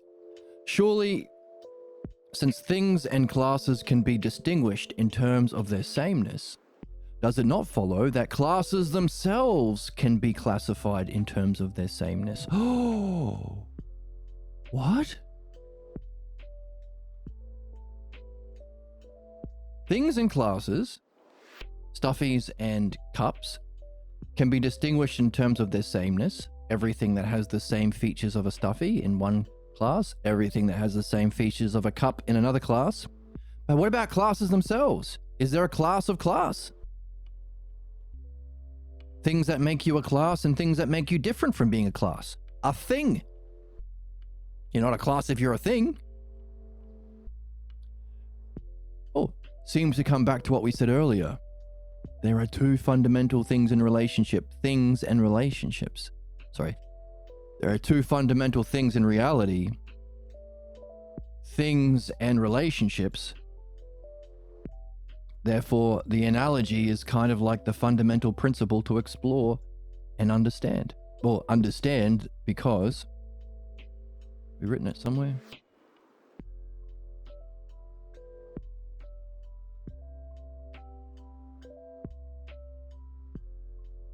Yes, reality has, okay. So we have a different set of strings, or two strings, the belief string and the understanding string. One is injustice, imitation, based on physical appearances, the cause of our problems, and to be ruled is prejudice. So we can take all of those things defining that string of belief and arrange those things, A is to B, and their relationships. So analogy allows us to organize the things and relationships. What's the relationship? Well, imitation is based off of physical appearance. It functions in an unjust way to cause harm. That gives rise to the human problems we're here to solve. And if it's in a ruler position, it's prejudice. Therefore, we've demonstrated an understanding of belief itself by simply recognizing the terms from reading and reflecting together with the coolest people in the world. Why do you need 50 bananas? So many bananas. And they're cool because they recognize fundamental principles like 50 being so many bananas. So we get those terms and we just described the colons, the dot dots, the relationships, R1, R2, R3. Exists in the physical world. Gained from physical appearance. Learnt through imitation, which is this one here. The problem is that you can't reason someone out of a position that they didn't Reason themselves into. Not reasoned, that would be the other string. Imitationed themselves into. We can also compare the lesser to the greater. How does understanding gain its existence? Not the physical world, but the non-physical world. That brilliant light experience is the source of understanding. Thumbs up. Functions in a just way. Not so. Well, understanding functions in a just way, as we saw, to benefit the people who are limited. Therefore, without understanding of that peak experience, making sense of it, making sense of the luminosity in terms of belief, Jesus wasn't perfecting this string, the greatest string of understanding. He was still operating from beliefs, which is the principle. Enlightenment doesn't burn your karma. The peak experience doesn't solve the puzzle of your pathologos beliefs. Two different activities. The peak experience can help you develop understanding, as it's the standard of understanding, the source of understanding, that you can use that understanding in that activity of understanding belief that we just did, but also understanding the source of belief, as we do in midwifery and dream analysis on ourselves, and we are doing by following the philosophical midwifery of society in doing those analogy exercises, following the set of questions given by a master, Pierre Grimes, to do with the origin of the beliefs of Christianity. The peak experience. This is what makes me God, of the nature of God, Son of God. This is the kingdom of God, this experience. How do I make sense of it and start my ministry? That's the origin scene. So when the oracle tells us... The problem is that you can't reason someone out of a position that they didn't reason themselves into. What she's talking about, with her professorial foresight or what have you, the necessity to Not just use understanding to explain beliefs. That's a start. You have to use understanding to point out someone has a problem or help somebody see the problem, but use understanding in a different activity to find the original imitation that they learnt this from, and help them themselves to ask the questions, the skill of understanding, about those authority figures that they weren't able to ask when they were 3 or 4 years old. To recognize what they were engaged in was injustice and not justice or truth. To the stage where maybe they can even ask of those figures, who did you learn this stuff from? Did grandpapa and grandmama play this on you? You're gay if you don't. You probably want to put your grandma in the basement. So I guess you Exactly. fucking hate grandma. We don't hate grandma. We don't want to put grandma in the basement. But if mama is playing something on you or papa is playing something on you, he must have himself, if it's not based on understanding, must have learnt it through imitation. This one. You're not going to magically force someone to want to get better. You have to come to that conclusion yourself. You have to want to get better. That's not going to make them get better, but it can maybe pop the bubble. We don't believe this horse shit. It's not true. You might want to be like me in this new way of being, the Hellenic way of being, the true way of being for the human race, and ask who played this on you. Getting to the root source, as we are doing, by understanding the enlightenment. So this origin scene is a kind of like a fake enlightenment experience, the appearance of beauty or whatever. As we are getting to the actual enlightenment experience, the divine luminosity on that mountain, and whether or not it was an actual initiation scene, did it involve understanding of that initiation?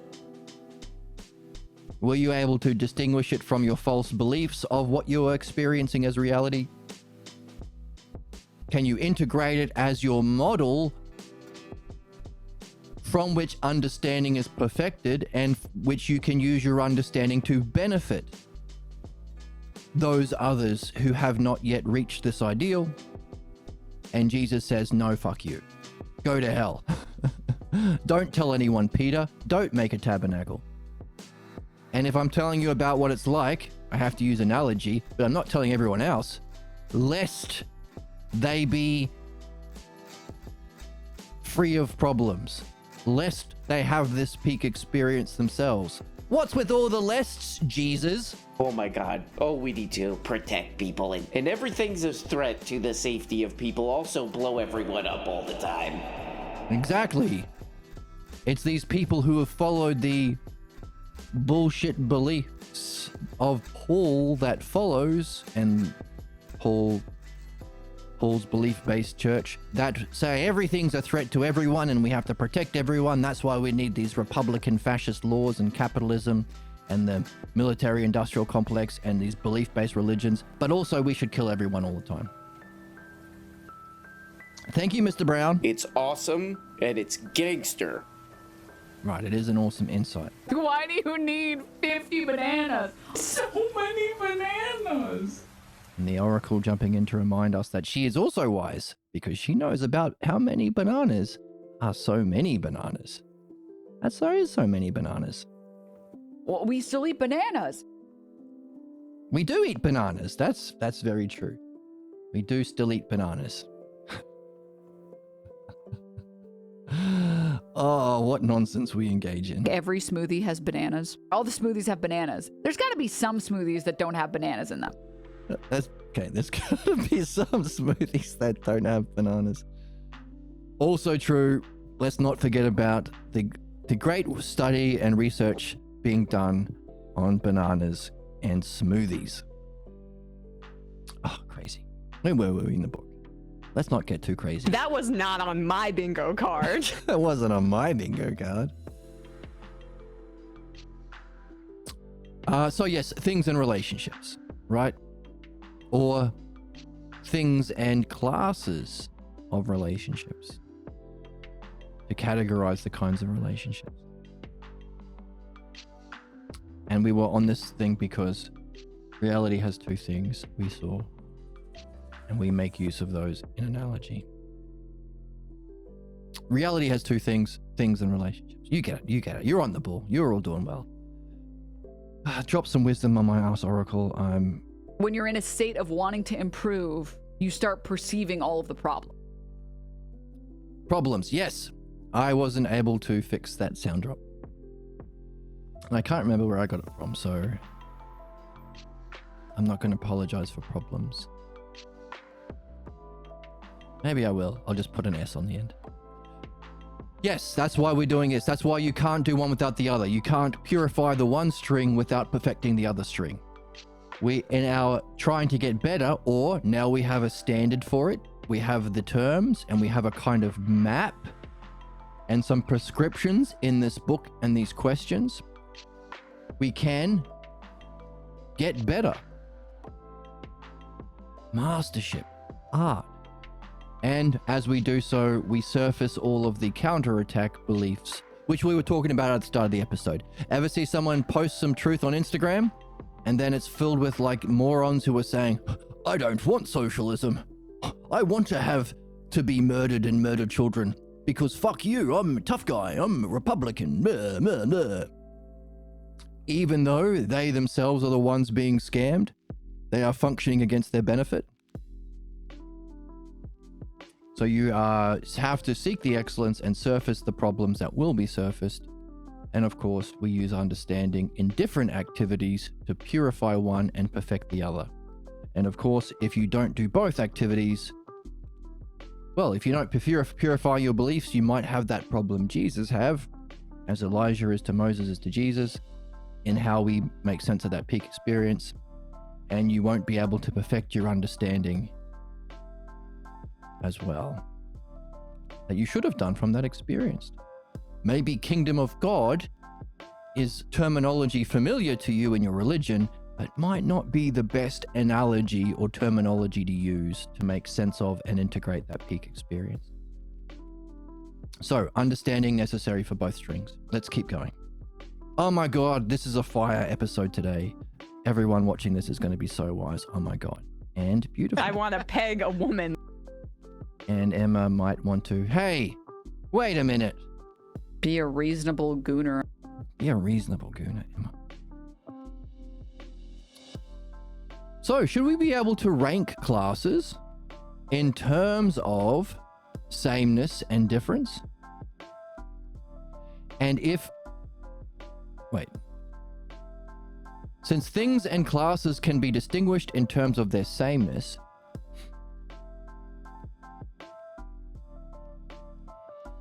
Alright, let's go back a bit. Since we can put things that share the same sameness in the same class, would it not follow that we can find a class for everything in the universe? Then, if we can talk about things in their classes, we can talk about what it is for a thing to be a thing. Wow. And what it is for a class to be a class. Can we not? Surely, since things and classes can be distinguished in terms of their sameness, does it not follow that classes themselves can be classified in terms of their sameness? We can put them into a group if they share that same quality. Then, we should be able to rank classes in terms of sameness and difference. How same are you to the ideal? Oh, sounds like the diagnosis thing we are doing, only we're not diagnosing physical illness with the physician. We're not even diagnosing human beings in their level of belief string versus perfection of understanding string. We're diagnosing what? The concepts and terms, or the classes and terms themselves that apply to both. The sameness and difference of classes. Oh my God, we're so wise right now. You don't even know. Off the perky, call me Kirky. We should be able to rank classes in terms of sameness and difference, and if that is so, should we not be able to have a class that includes all other classes as its members?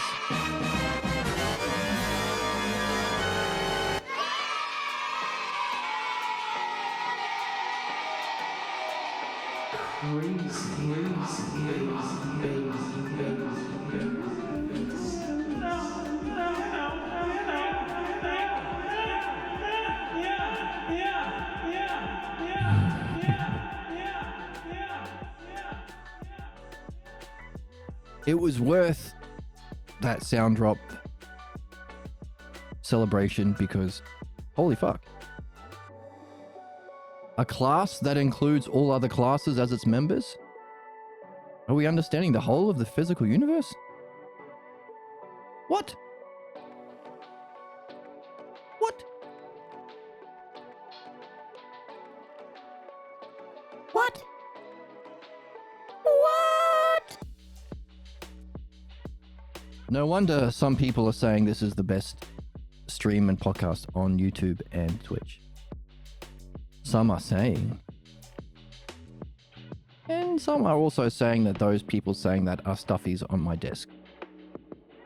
Who's to say? All right, then it follows, doesn't it, that since all things fit into classes, so there's the sense, the start. Since all things fit into classes that can be ordered in terms of their same and difference, that everything can be ordered. Thus the wacky sound drop. And since that order can express degrees of difference, does it not follow that everything and the class of everything can be ranked to the degree of their sameness? That is, in a hierarchy. So we talked about how belief string is a distortion of the understanding string. Equally so, to justify the oppression by believers, they have to set up fake hierarchies where there isn't a movement or development. It's stagnant. You can't become a billionaire. You can't become a president. You can't become pope. They are in charge, and you fucking do as you're told, and you smile as you do it. Otherwise, we'll put you in a concentration camp, as is the nature of human sickness right now.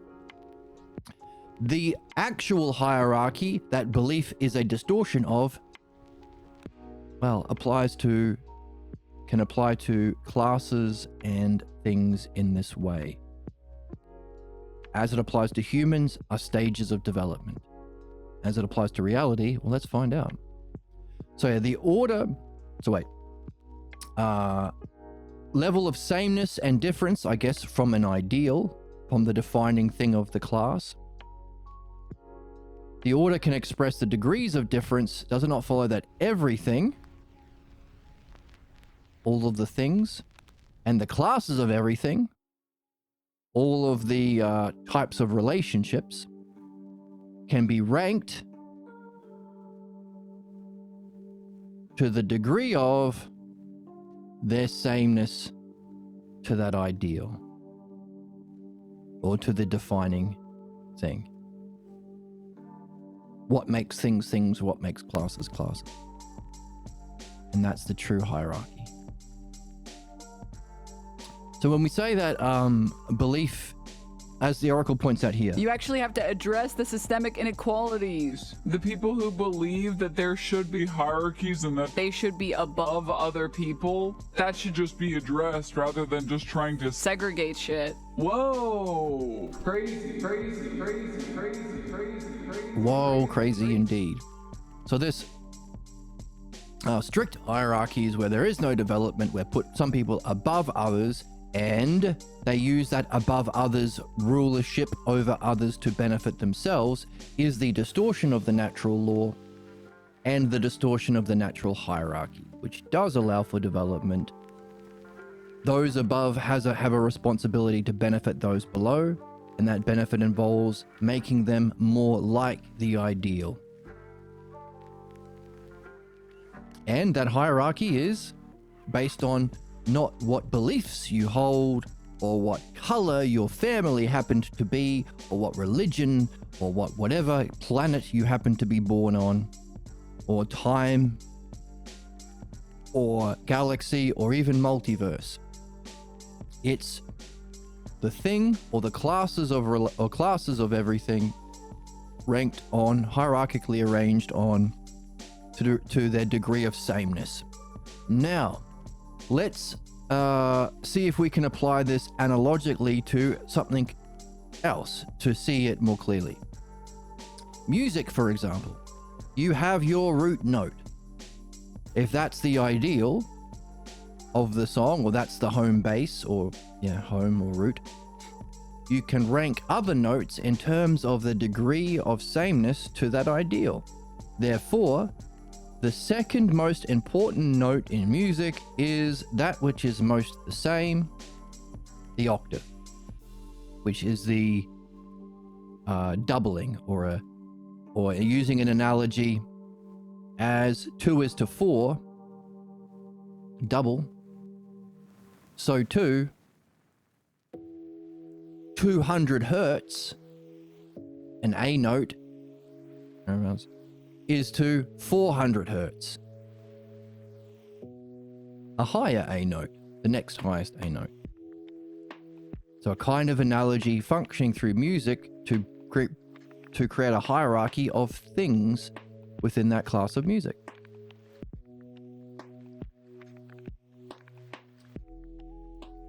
That's called the geometric analogy. There are 3 basic kinds of analogy types: geometric, harmonic, and arithmetic. That I think maybe we might get into later in the text, who knows. But that's just... forget about that. Forget about it. I'm doing philosophy here. Forget about it. That's my New Yorker accent. I think you're a babe. Right. I sound exactly like a New Yorker. And other New Yorkers will say that I'm a babe because I'm doing the accent here. Forget about it. Is that funny? A massive library of spank material. Oh, Emma. So disappointing, Emma. Goon. So there's the actual hierarchy that we're after, of things in the universe and classes. Reflecting on what has been said, would you not agree that if... oh, and that music example was to demonstrate it's not a value judgment. Like, well, it's not a way that diminishes the intrinsic value of every single human being. As Jordan Peterson with his fake natural law hierarchies that puts him as a Christian white American fuckhead, billionaire, millionaire, above everyone else in principle forever. Or religion does the same thing, but God says so. So another way of establishing the fake distortion of the natural law. It's just a way of understanding things that you can use to help people through music. Right. And even for human beings, make them more like the ideal. That's the goal. And to say that there is a difference from the ideal means you have to rank the hierarchical kinds of illness or differences. So it's not used to hurt, that's belief. It's used to benefit. So our standard might be Socrates or Hellenic. The Hellenic man. Reflecting on what has been said, would you not agree that if 2 things are the same in every respect, there would then be no way to distinguish one from the other? Well, if that is true, wouldn't that mean there is really only one thing and not 2? Differences have to exist for there to be different things. And if so, would it be proper to say that if things are truly identical, having no difference between them, they would be one, and not two. Now, this is interesting because we're exploring metaphysics. If things are truly identical, if things have no differences and they are the same, they are identical, they are one thing. Here's our one identity, sameness. What was the list of terms on that string? Same, identical, one. Yeah. So how it applies to metaphysics, because metaphysics is not midwifery, not removing your false beliefs. It includes and requires it, but metaphysics is understanding.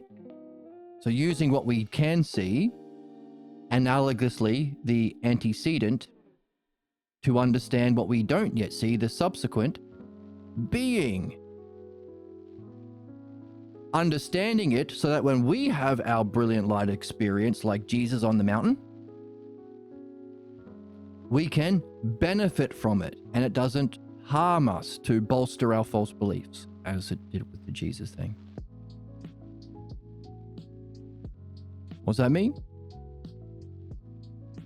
That means we want to ourselves be one with being or mind. How do we get there?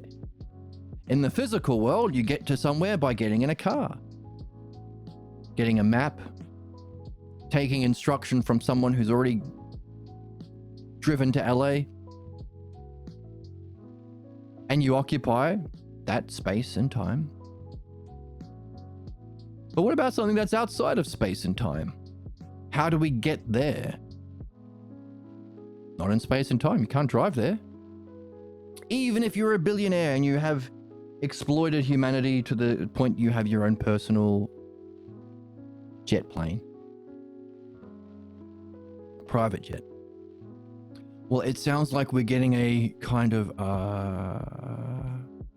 instruction. If there is no difference between our mind and the mind, again, universal, transpersonal, meaning transpersonal means it's the same for all people. Beyond all people, but equally applying to all people. Beyond the individual, or across the personal to the universal. Transpersonal is what that word means. So, if our mind, therefore, has no differences, it would be the same as the mind. If it's the same, it would be identical to the mind. If it's identical, there wouldn't be two minds, a greater and a lesser. It would be one. There's our experience of mind we're after. Or, same principle applied to beauty, the aspect of that mind being beauty, in the symposium. Same principle, only applied to its aspect of necessary fairness or justice in the Republic. So, this how allows us to understand the principles behind the Republic and how to use the Republic. If the Republic is the third greatest book ever written, or in the top 3, this is up there. This is in that same list. It has to be. It's a masterpiece, allowing us to understand the other thing that everyone reckons is a masterpiece.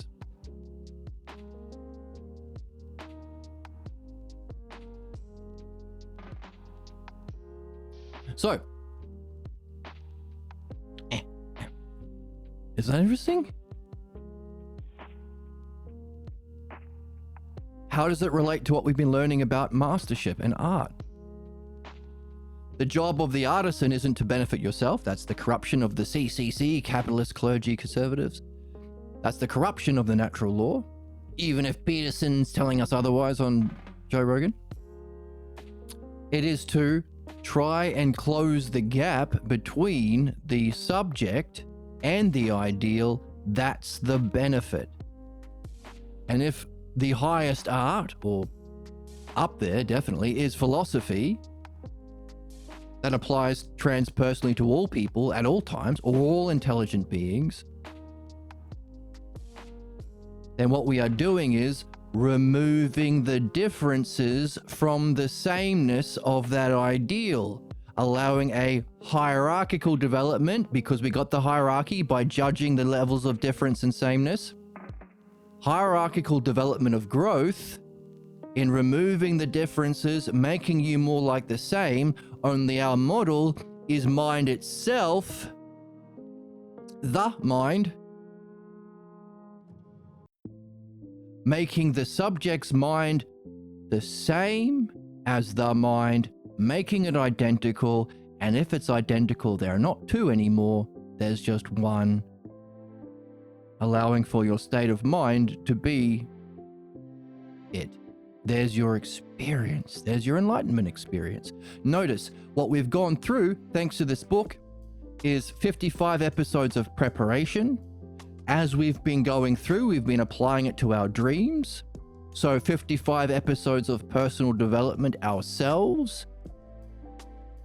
And a rational instruction for spiritual enlightenment that is universally true, that we would only have seen should we be not believing, but understanding and reflecting and talking with our friends ourselves. So everything about the fake enlightenment experiences in childhood with the pathologos or with Jesus on that mountain, we are doing the opposite. Rational steps, development, guidance along the way, through the use of analogy, through guided questions, dialectic, following a master, the author. Guidance along the way we've been getting from our dream master, of course. We've been engaged in the very thing we're learning about mastership. And as we learn about it, we are seeing the value in it. We're seeing it's our highest and natural state of being, natural law. So we are ourselves raising our mind to be less and less different than the mind of the author. Oh, same principle, isn't it?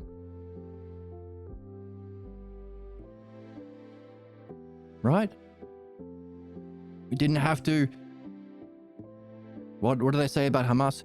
Renounce Hamas. We didn't have to renounce Hamas or Harry Potter or non-magic underpants like religious fanaticals say. We didn't have to murder any children like religious and political fanaticals say. We didn't have to murder any union leaders or exploit any workers like capitalists say.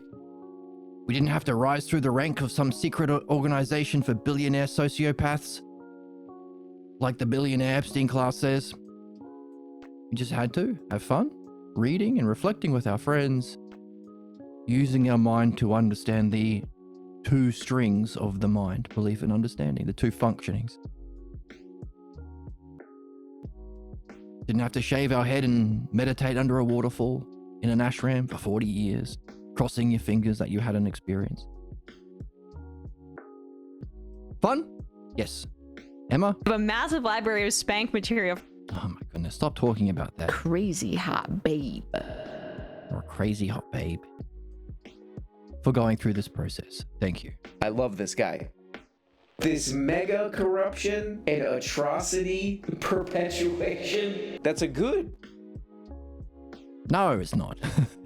That's the opposite of the good, and we're learning that. Crazy Mr. Brown with your craziness. Suck my dick. Hello? Hello. Hello. Hello? Okay. So, worth pointing out that... Okay, let's keep going.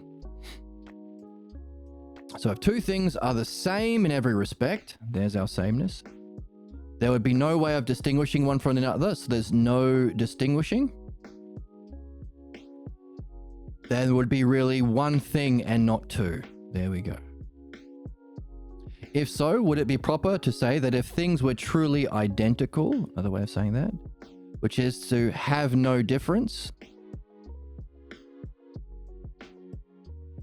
between them, there would be one and not two. Hooray.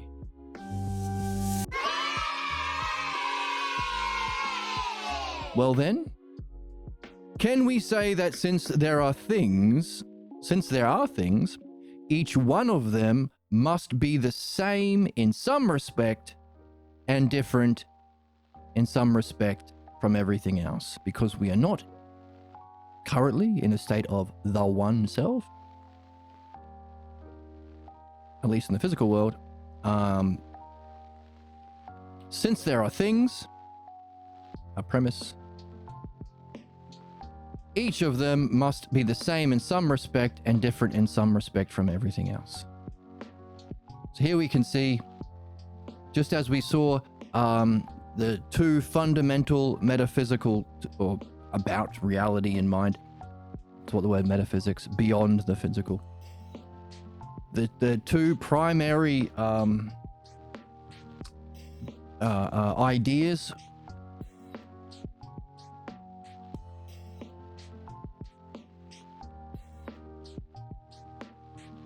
giving those two strings under the category of oneness, one and many. We're also seeing that the two most primary principles for there to be things themselves, same and difference. Everything is a thing, there's a sameness. If it's a different thing, there's your difference. So this understanding without there being a specific object is pretty neat, huh? And of course, the challenge is to apply this level of seeing and understanding from primary ideas to anything you're interested in. Music, we talked about, any interest you have. Provided there is a rational system of parts or terms and relationships that can be hierarchically arranged in relative to some ideal. Some ideal birthday cake you might have made or something like that. If it's cooking. Or a friend who was the mechanical engineer. Some ideal AI death murder robot that Palantir is paying you to make for the CCC, capitalist clergy, conservative class. I'm joking, of course. We like to have fun here.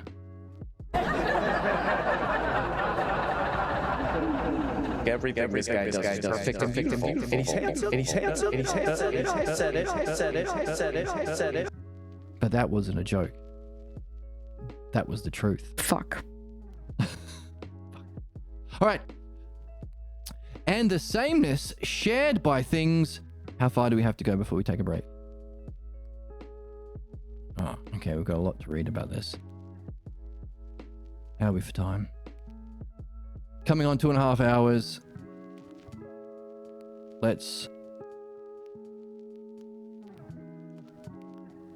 Okay, we've got likeness coming up, because after sameness and difference comes likeness and unlikeness.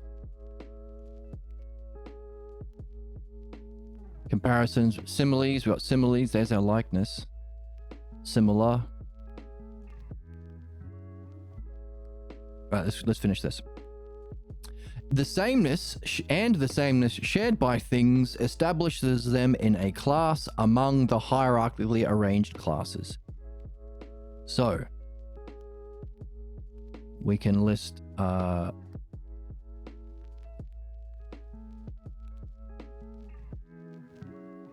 a class among the hierarchically arranged classes. Oh yeah, the class of things. Then everything is related to everything else in the universe by way of sameness and difference. Since being any two things in the universe, there is at least one sameness and one difference. Wow, we're all together. This whole idea of, hey, can we see ourselves as one big family? There you go. Everything in the universe is together in the same class. There's at least one sameness and difference. Clearly, since there are no things that are so different that neither sameness nor difference can be detected between them, then each thing in the universe possesses a uniqueness while sharing some commonness and otherness with all things. Oh, okay, so that's one idea. So we share a commonness and otherness with all things. each thing in the universe, common another. Big family. Happy family. Let's hope. Let's get there. When there is a sameness among the classes, they can be classed in the same class. Or we can say that classes that share some sameness are similar.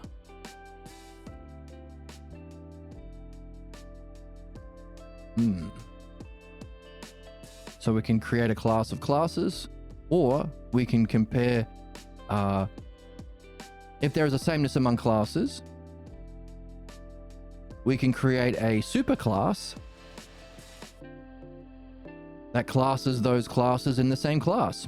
Like, for instance, we're talking about this understanding of the art of philosophy to do with the ideal of mind and the meaning of life and the purpose of mankind, Hellenic, can also be applied to music or cooking or computer engineering for guys murderbots. Don't do the murderbots. What do they say? Make love, not war. Make the sex bots. Goon, goon, goon, goon, goon, goon. They're like a goon. They're a gooner. Goon, goon, goon, goon, goon, goon, goon. Goon, goon, goon, goon, goon, goon, goon. Okay. Enough nonsense. All right. So, apologize for that wackiness. Right. So you can have a class. So we could say that the logos of mind in philosophy shares some characteristics with the logos of music in the class of music, shares some with the class of cooking, shares some with engineering. So we can say the class of intelligible systems contain these classes, or we can put these classes in the same class because they share a sameness of an understandable or intelligibly hierarchically arranged ordered set of terms that can be understood and used to reach some ideal. A class of classes, intelligible classes. Or, being in that class, we could say that those classes share some sameness that make them similar. So music is similar to philosophy, is similar to cooking, is similar to engineering. By pointing to that sameness of those classes that we can see because they exist in that superclass of intelligible systems, or the superclass of classes. This is getting fucking fun. Sorry to drop an F-bomb out of nowhere, but my goodness, isn't this cool? Understanding? Do you get a sense of joy or pleasure by taking the many disparate elements of the universe and ideas and things and being able to bring them together into a oneness? Is it fun? Does it feel good? I think it feels good. Especially that we know all the way along we've been hammering into ourselves, this is the most meaningful thing you can do. This is what solves problems. This is what reaches excellence. This is how we understand that activity of art or mastership to do both. It's the most meaningful thing, and beyond even this lifetime. So even if we get hit by a bus tomorrow, we've spent our time doing our best that we could while we were here. And because it's transpersonal or universal, any work that we've done in learning and nurturing it into our way of being or seeing through, we can hopefully take it with us. There are some that say we have this brilliant light of being experience when we die. Hopefully we can not repel from that and go into it deeper by using this understanding, recognizing, oh, that's self experiencing itself as different from itself, but also all those differences together as a sameness, like looking in the mirror. It is the oneness of all wholes and parts. It's different from self in that it's what self experiences, but it's the same self being experienced, or mind knowing itself. And all of the benefits that come from going into it in greater depth, understanding it, and maybe even, if you recognize it as the greater from the lesser of your lived life, using understanding, we can recognize there is, of course, an ultimate or a cause even of that.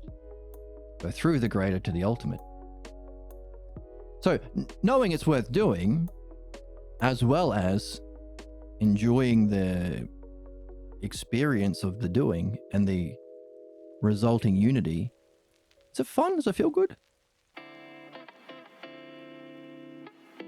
Different sort of pleasure?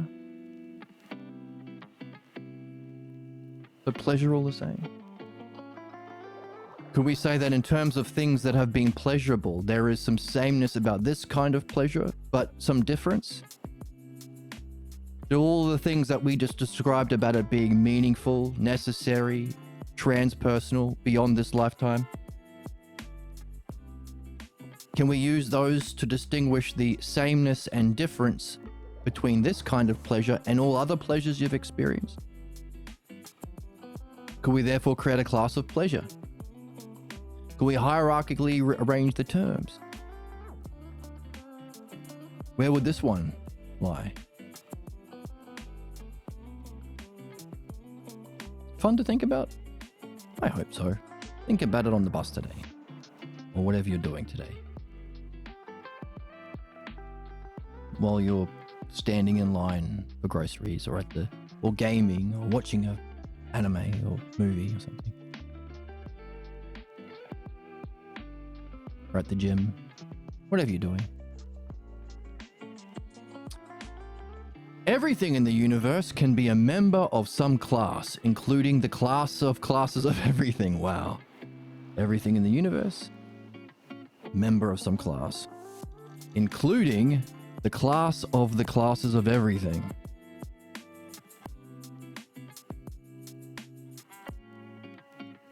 So in that class of the classes of everything, it would include all those intelligible systems and the non-intelligible systems as well. Clearly, it follows in principle that it is possible to contrast either similar or dissimilar classes. And the members of a class... Possible contrast... Similar... Yes, you can just... Yes. How same or different they are. And the members of a class in respect to each other... Clearly it follows, in principle, it is possible to contrast either... Oops, I'm on the wrong page. So here we are. Clearly it follows. In principle, it is possible to contrast either similar or dissimilar classes and the members of a class within in respect to either their sameness or differences. That's how we contrast. When comparisons then are made between similar classes and the terms of each class, we call those classes similar ratios. An ordered pair of similar ratios occurs when the particular order of the terms in the ratio are the same. So we can compare classes like music is to the logos of philosophy. But we can also make comparisons within, comparisons between the octave and the root note, comparisons between the one and or the same and likeness. When we happen to hit on their order that's the same in two classes,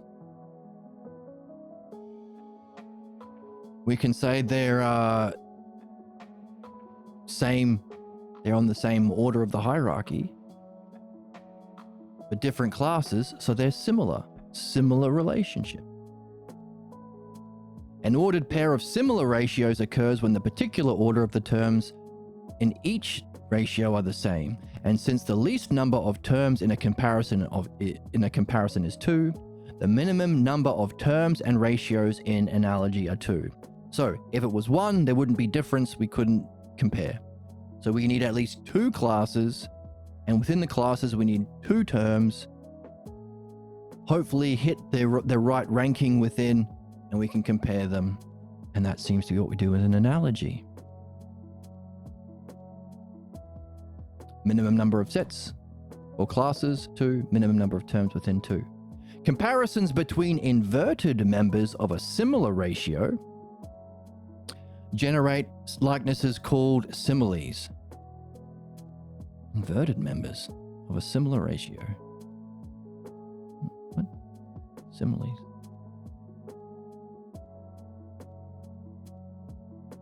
Inverted members.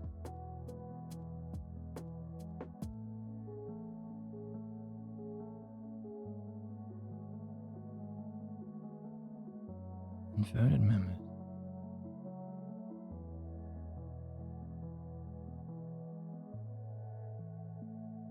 Let's keep reading. Inverted members. The nature of likeness lies in distinguishing a sameness in sets or classes whose terms are similarly ordered. For while the similar set of relations exist within each ratio of an analogy, they of course have their own uniqueness within each ratio, but their sameness can be grasped by another kind of similarity, and that is how they function. Their function is how their sameness can be grasped because they're unique things in how they function. This similarity of function can be expressed in the idea of likeness. And since likeness is a kind of similarity but derived from inverted terms of similar ratios, it presupposes the existence of a prior order, a hierarchically arranged order. So, inverted terms of similar ratios.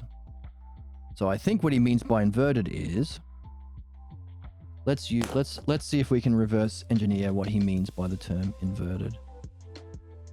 Look how much wisdom we have by all these colors.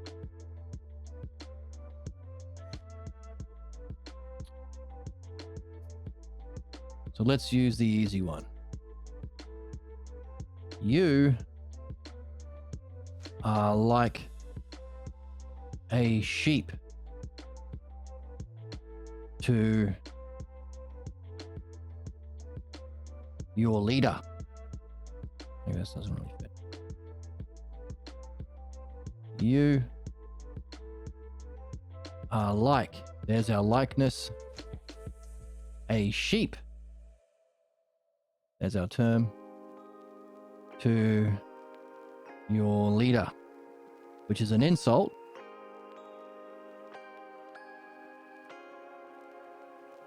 Because, and so we have our analogy, a shepherd is to sheep, which is the lesser,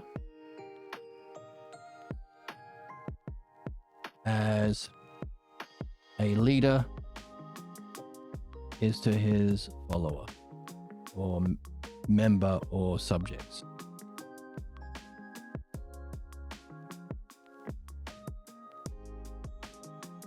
So we have the lesser is the sheep, and the greater kind of relationship would be the way subjects are in a society to their leader.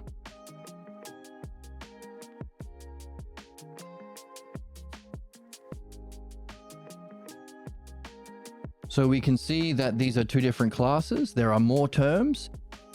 We can also have the leader is to his castle. And in the other set, the shepherd lives in a tent. The leader travels on private jet. The shepherd travels on a horse.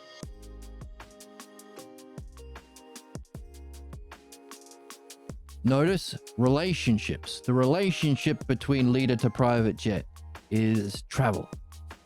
Same relationship. So there's how we can compare the sameness or likeness, similarity.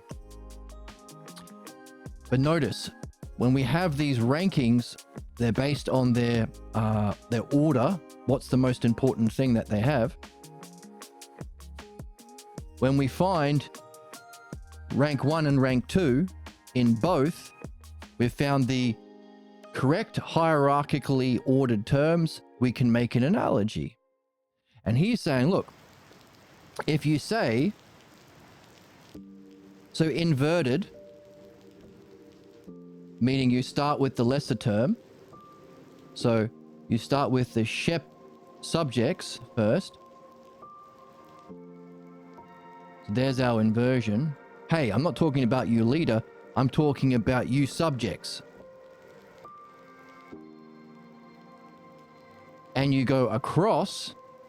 So term 2 is to term 1 over here. Your subjects... No, that's not right.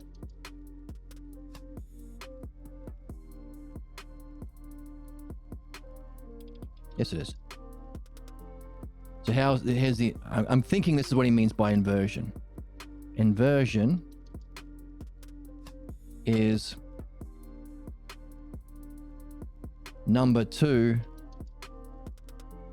is to number 1 instead of the other way around. So we've inverted the terms, which would be subjects. Well, let's do it properly. Sheep are to shepherd as subjects.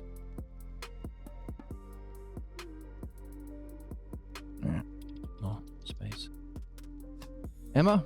I want to peg a woman. No, Emma, don't say that. Gooners. You're gay if you don't give me everything that's in your wallet right now. So many inappropriate Who the things. fuck are you? Come on, who? I would scoop the moon in a cup for you. All right. As leader, important to scoop the moon in a cup as well. That's very nice.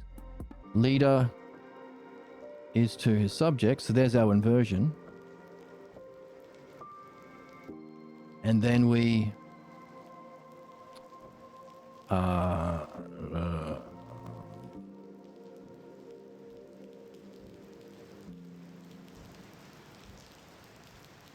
between the members.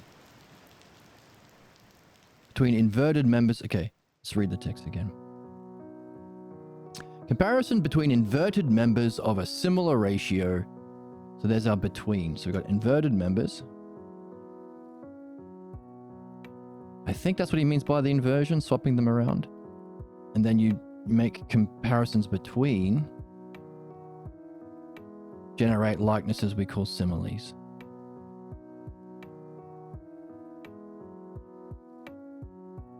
And the between would be... Oh, fuck, I did this wrong, didn't I? Okay. This goes over here, actually.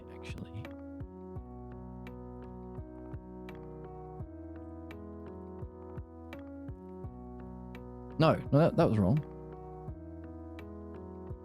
Wait. Sheep is to sheep. Oh, fuck me. Come on. Who the fuck Give it to are me. you? Dumbass. All right, I deserve that. So, sheep are to shepherd as subjects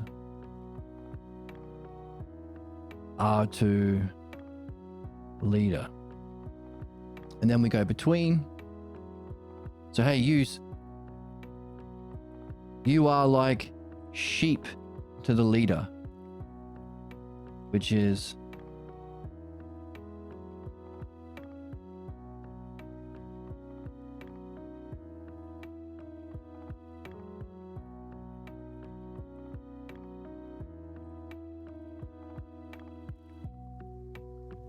you subjects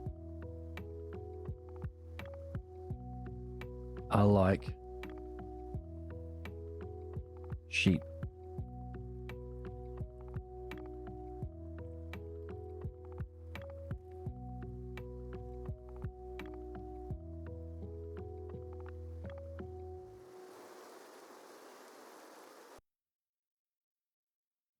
Is what we say, but we are saying what we are. But the meaning is that's the okay. We've already got that up the top. We say the subjects are like sheep. We're saying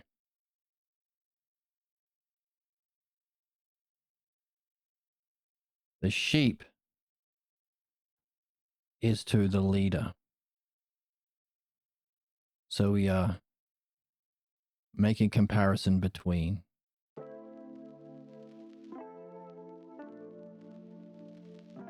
That's a simile. The subjects are like sheep, which means as an analogy, the sheep is to their leader. That's what we're saying. You are a sheep to the leader.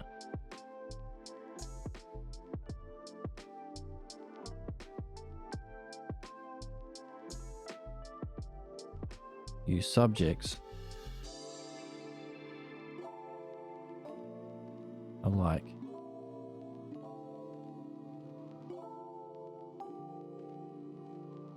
sheep.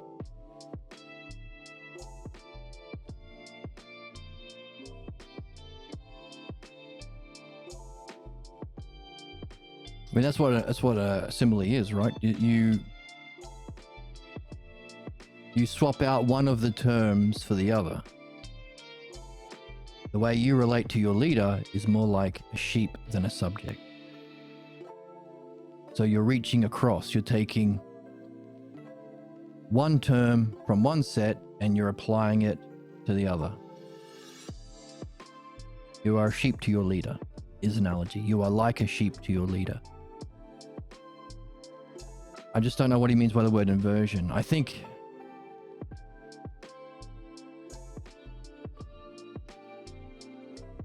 could be this, or the word inversion for him could mean the reaching across. I don't know what he means by inversion. But that's the idea. So we say that, therefore, if there's a simile being made, likeness, it presupposes as an existence of an order. It presupposes this order with different terms within the two sets. Presupposes the existence of a prior order that can be hierarchically arranged. A hierarchically arranged prior order presupposes the existence of a hierarchically arranged prior order.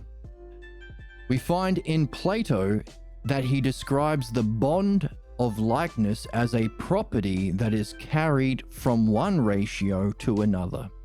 A property that turns about upon itself and shapes a way of seeing that neither had alone, so shapes a way of seeing that neither ratio had alone, so that he can say that analogy has a property to express likeness through itself.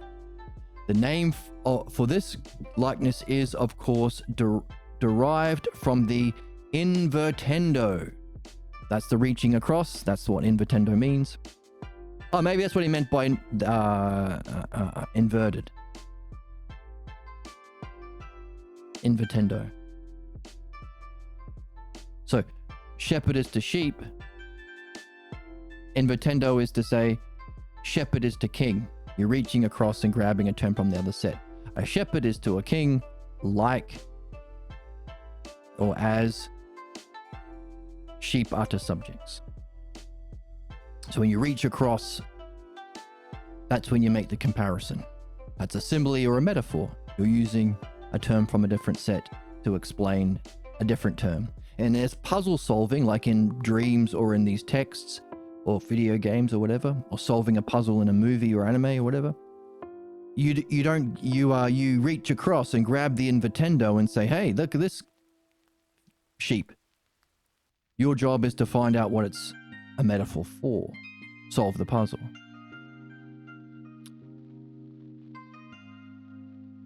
Thus, so likeness is derived from the invertendo form of the analogy. Thus, it functions, as it were, between two terms, carrying an element from one term to another, creating what both share, but neither has alone. Consider, the fog was like a comforting cloak of obscurity. Or, her mind, so the fog is the first term, was like a comforting cloak. Like is the simile. The fog was like a cloak.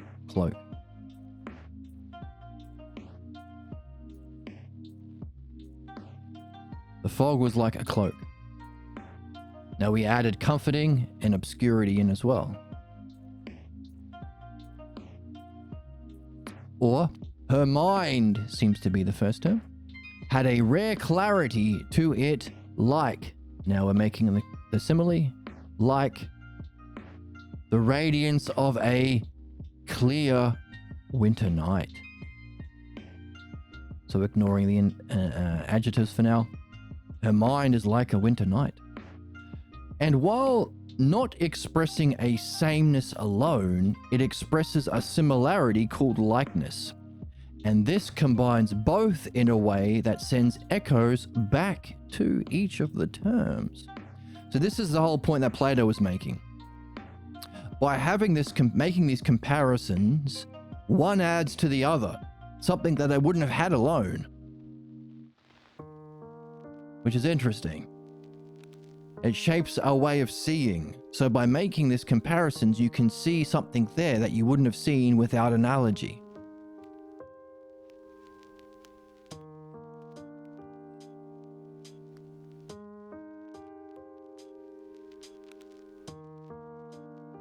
Can we see it there?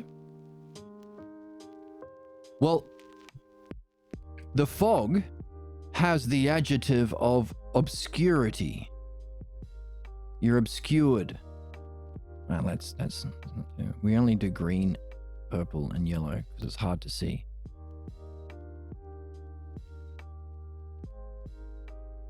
The fog was like a comforting cloak of obscurity.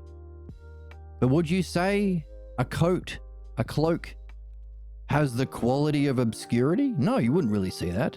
I'm obscured by wearing this cloak. Backwards the other way. Is the fog comforting? No. You wouldn't say, oh, fog, that's... The meteorologist wouldn't say on the Weather Channel, we have a comforting fog coming in. But what is comforting? Cloaks. If you do make this analogy, you may see something about the fog, comfortingness, that you wouldn't have seen without it. If you say the fog is like a comforting cloak, the cloak echoes back to the first term, a quality of that term or relationship that you might not have seen otherwise, or you wouldn't have seen otherwise. So now the fog has a comforting quality to it in your experience, having made that analogy.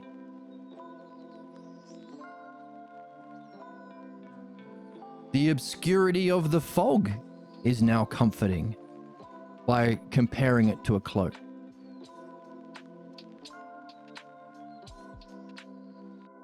You wouldn't say obscurity is inherently comforting? Isn't that interesting?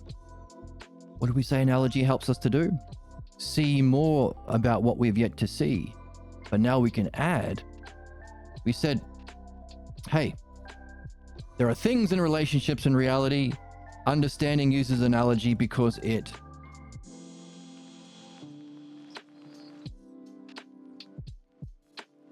arranges the terms. So here we go.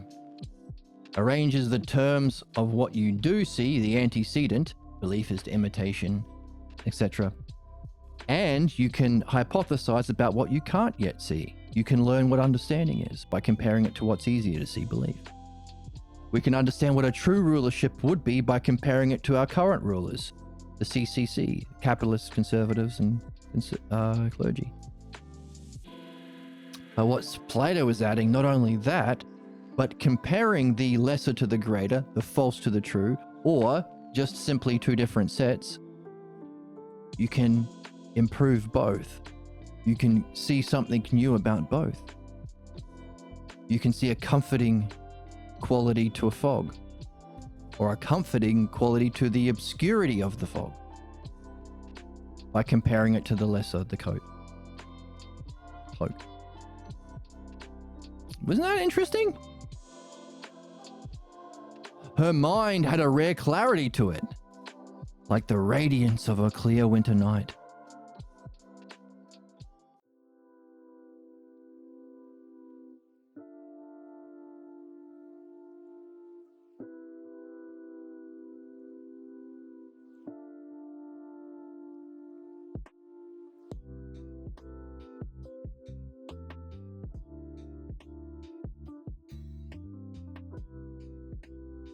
What are we saying here? What are we adding? Is a clear winter night radiant?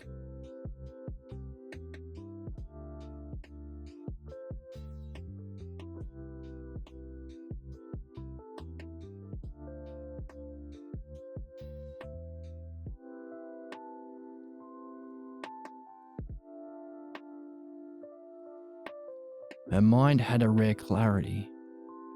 Is clear radiant?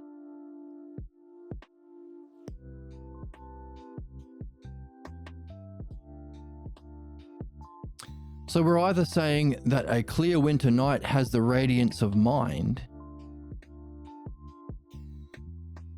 We see there's a radiance of it because the radiancy of mind isn't physical. It glows in a different way in our psyche, in our consciousness. But now we can see it where we wouldn't have seen it in a winter's night. But also we can see a clarity in radiance. It's not an overwhelming radiance of that person's mind. It allows them to see clearly that we might not have seen had we not compared it to a clear winter night. An interesting way of thinking about reality through analogy. Adds to both. While not expressing sameness alone, it expresses a similarity. It's not the same kind of radiance, not the same kind of clarity. A similarity called likeness, and this combines both in a way that sends echoes back to each from each terms. The idea of likeness is a principal idea in metaphysics. The study of metaphysics requires that you allow yourself to explore ideas in a new way. Wow, this is getting cool.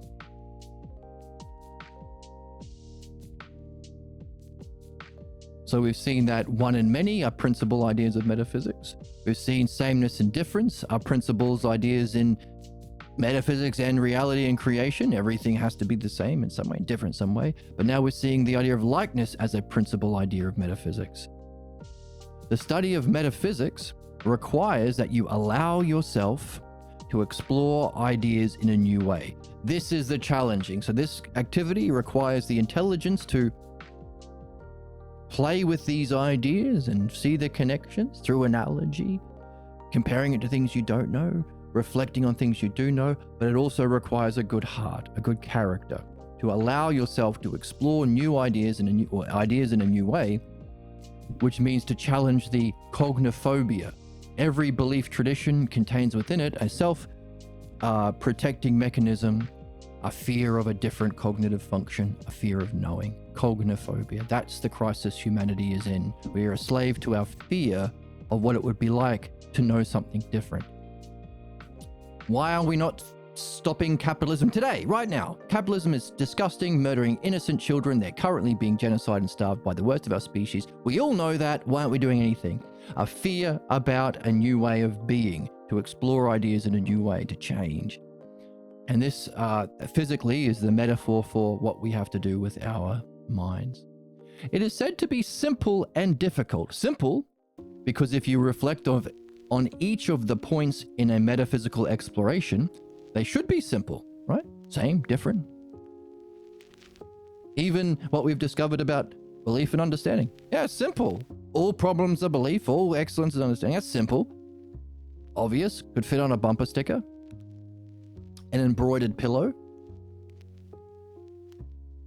Simple because if you reflect on each of the points in a metaphysical exploration, they should be simple, but the simple for the wise may not be simple for the fool. Oh, so when you sell these pillows on Etsy's, make sure wise people only, no fools allowed. To fools we say, The woman? Ugh. oh, we don't say that. Oh my fuck. The fool's simplicity might become wise if he would endure the study of the simple. What we're doing here requires character to endure this. But even though it's fun and the whimsical. Where's the joy? Where's the whimsy? Where's the childlike wonder? Right here, dude. But the fool's foolishness is in believing that doing that is foolish. So, we had an example of a fool yesterday, last episode. I don't like reading. My pappy told me don't read. I don't like spirituality. My pappy told me it doesn't lead you anywhere good. It's not practical. So, his foolishness was believing his garbage. Is believing that doing this, study of the simple, study of the simple terms used in understanding, believing that study is not worth doing. That's the foolishness of the fool. So therefore, what do we call the study of understanding itself in simple terms? Philodianoia. To distinguish it from the stolen use of the term philosophy by everyone else. So, philodianoia, true philosophy, the study of the simple, which requires some enduring.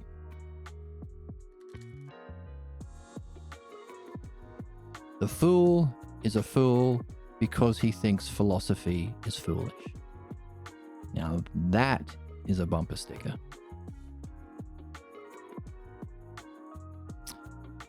On that note, what was it?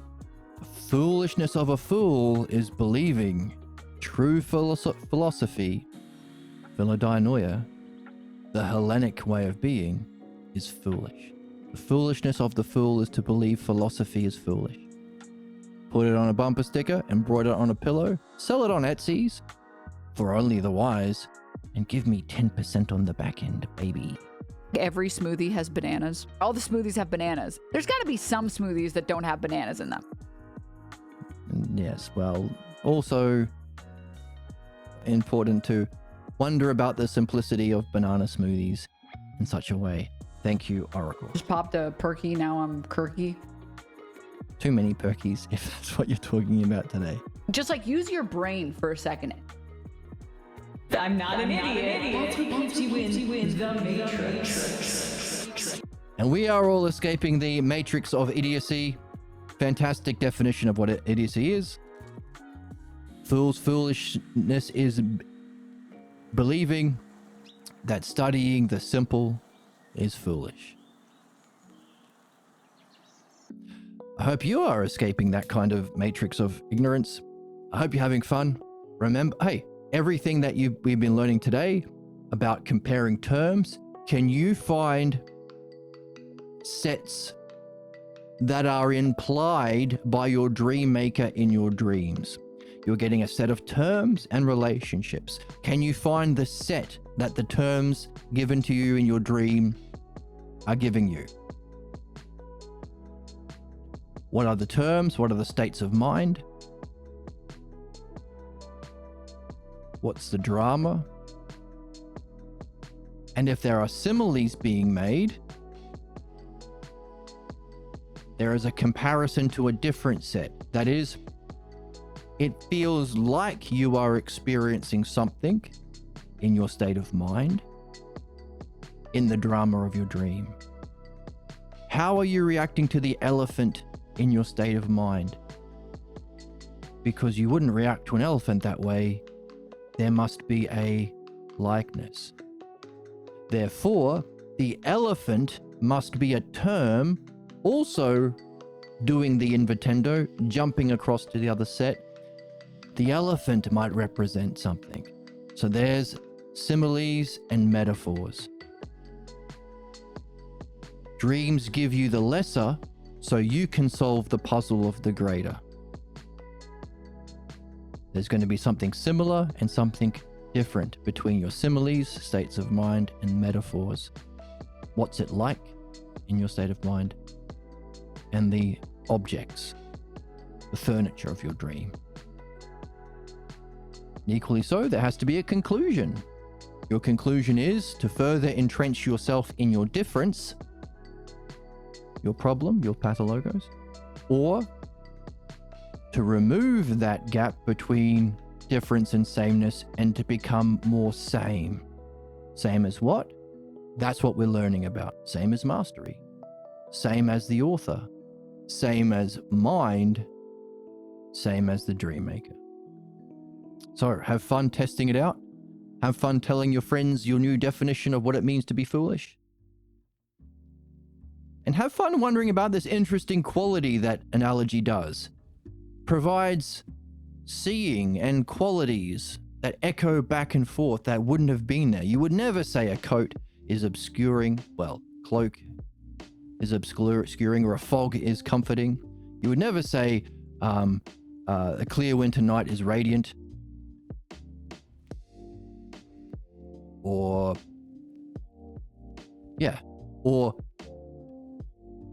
radiancy has clarity. But you would if you compared the clear winter night to the radiant mind. Isn't that interesting? Have fun with analogies in your day, in your relationships, as you talk with your own partners who are hopefully sharing an interest in this game. And congratulations if you have someone with a good heart and head in your life and in your dreams. And hey, if you can find someone who has some level of mastery of this, you can say, hey, if you have some mastery of this, you should be able to use that knowledge of the ideal and understanding of its hierarchical terms and relationships to benefit me, bucko. I want to be the subject of your art. Let's reap all the benefits, baby, and I'll buy you a coffee.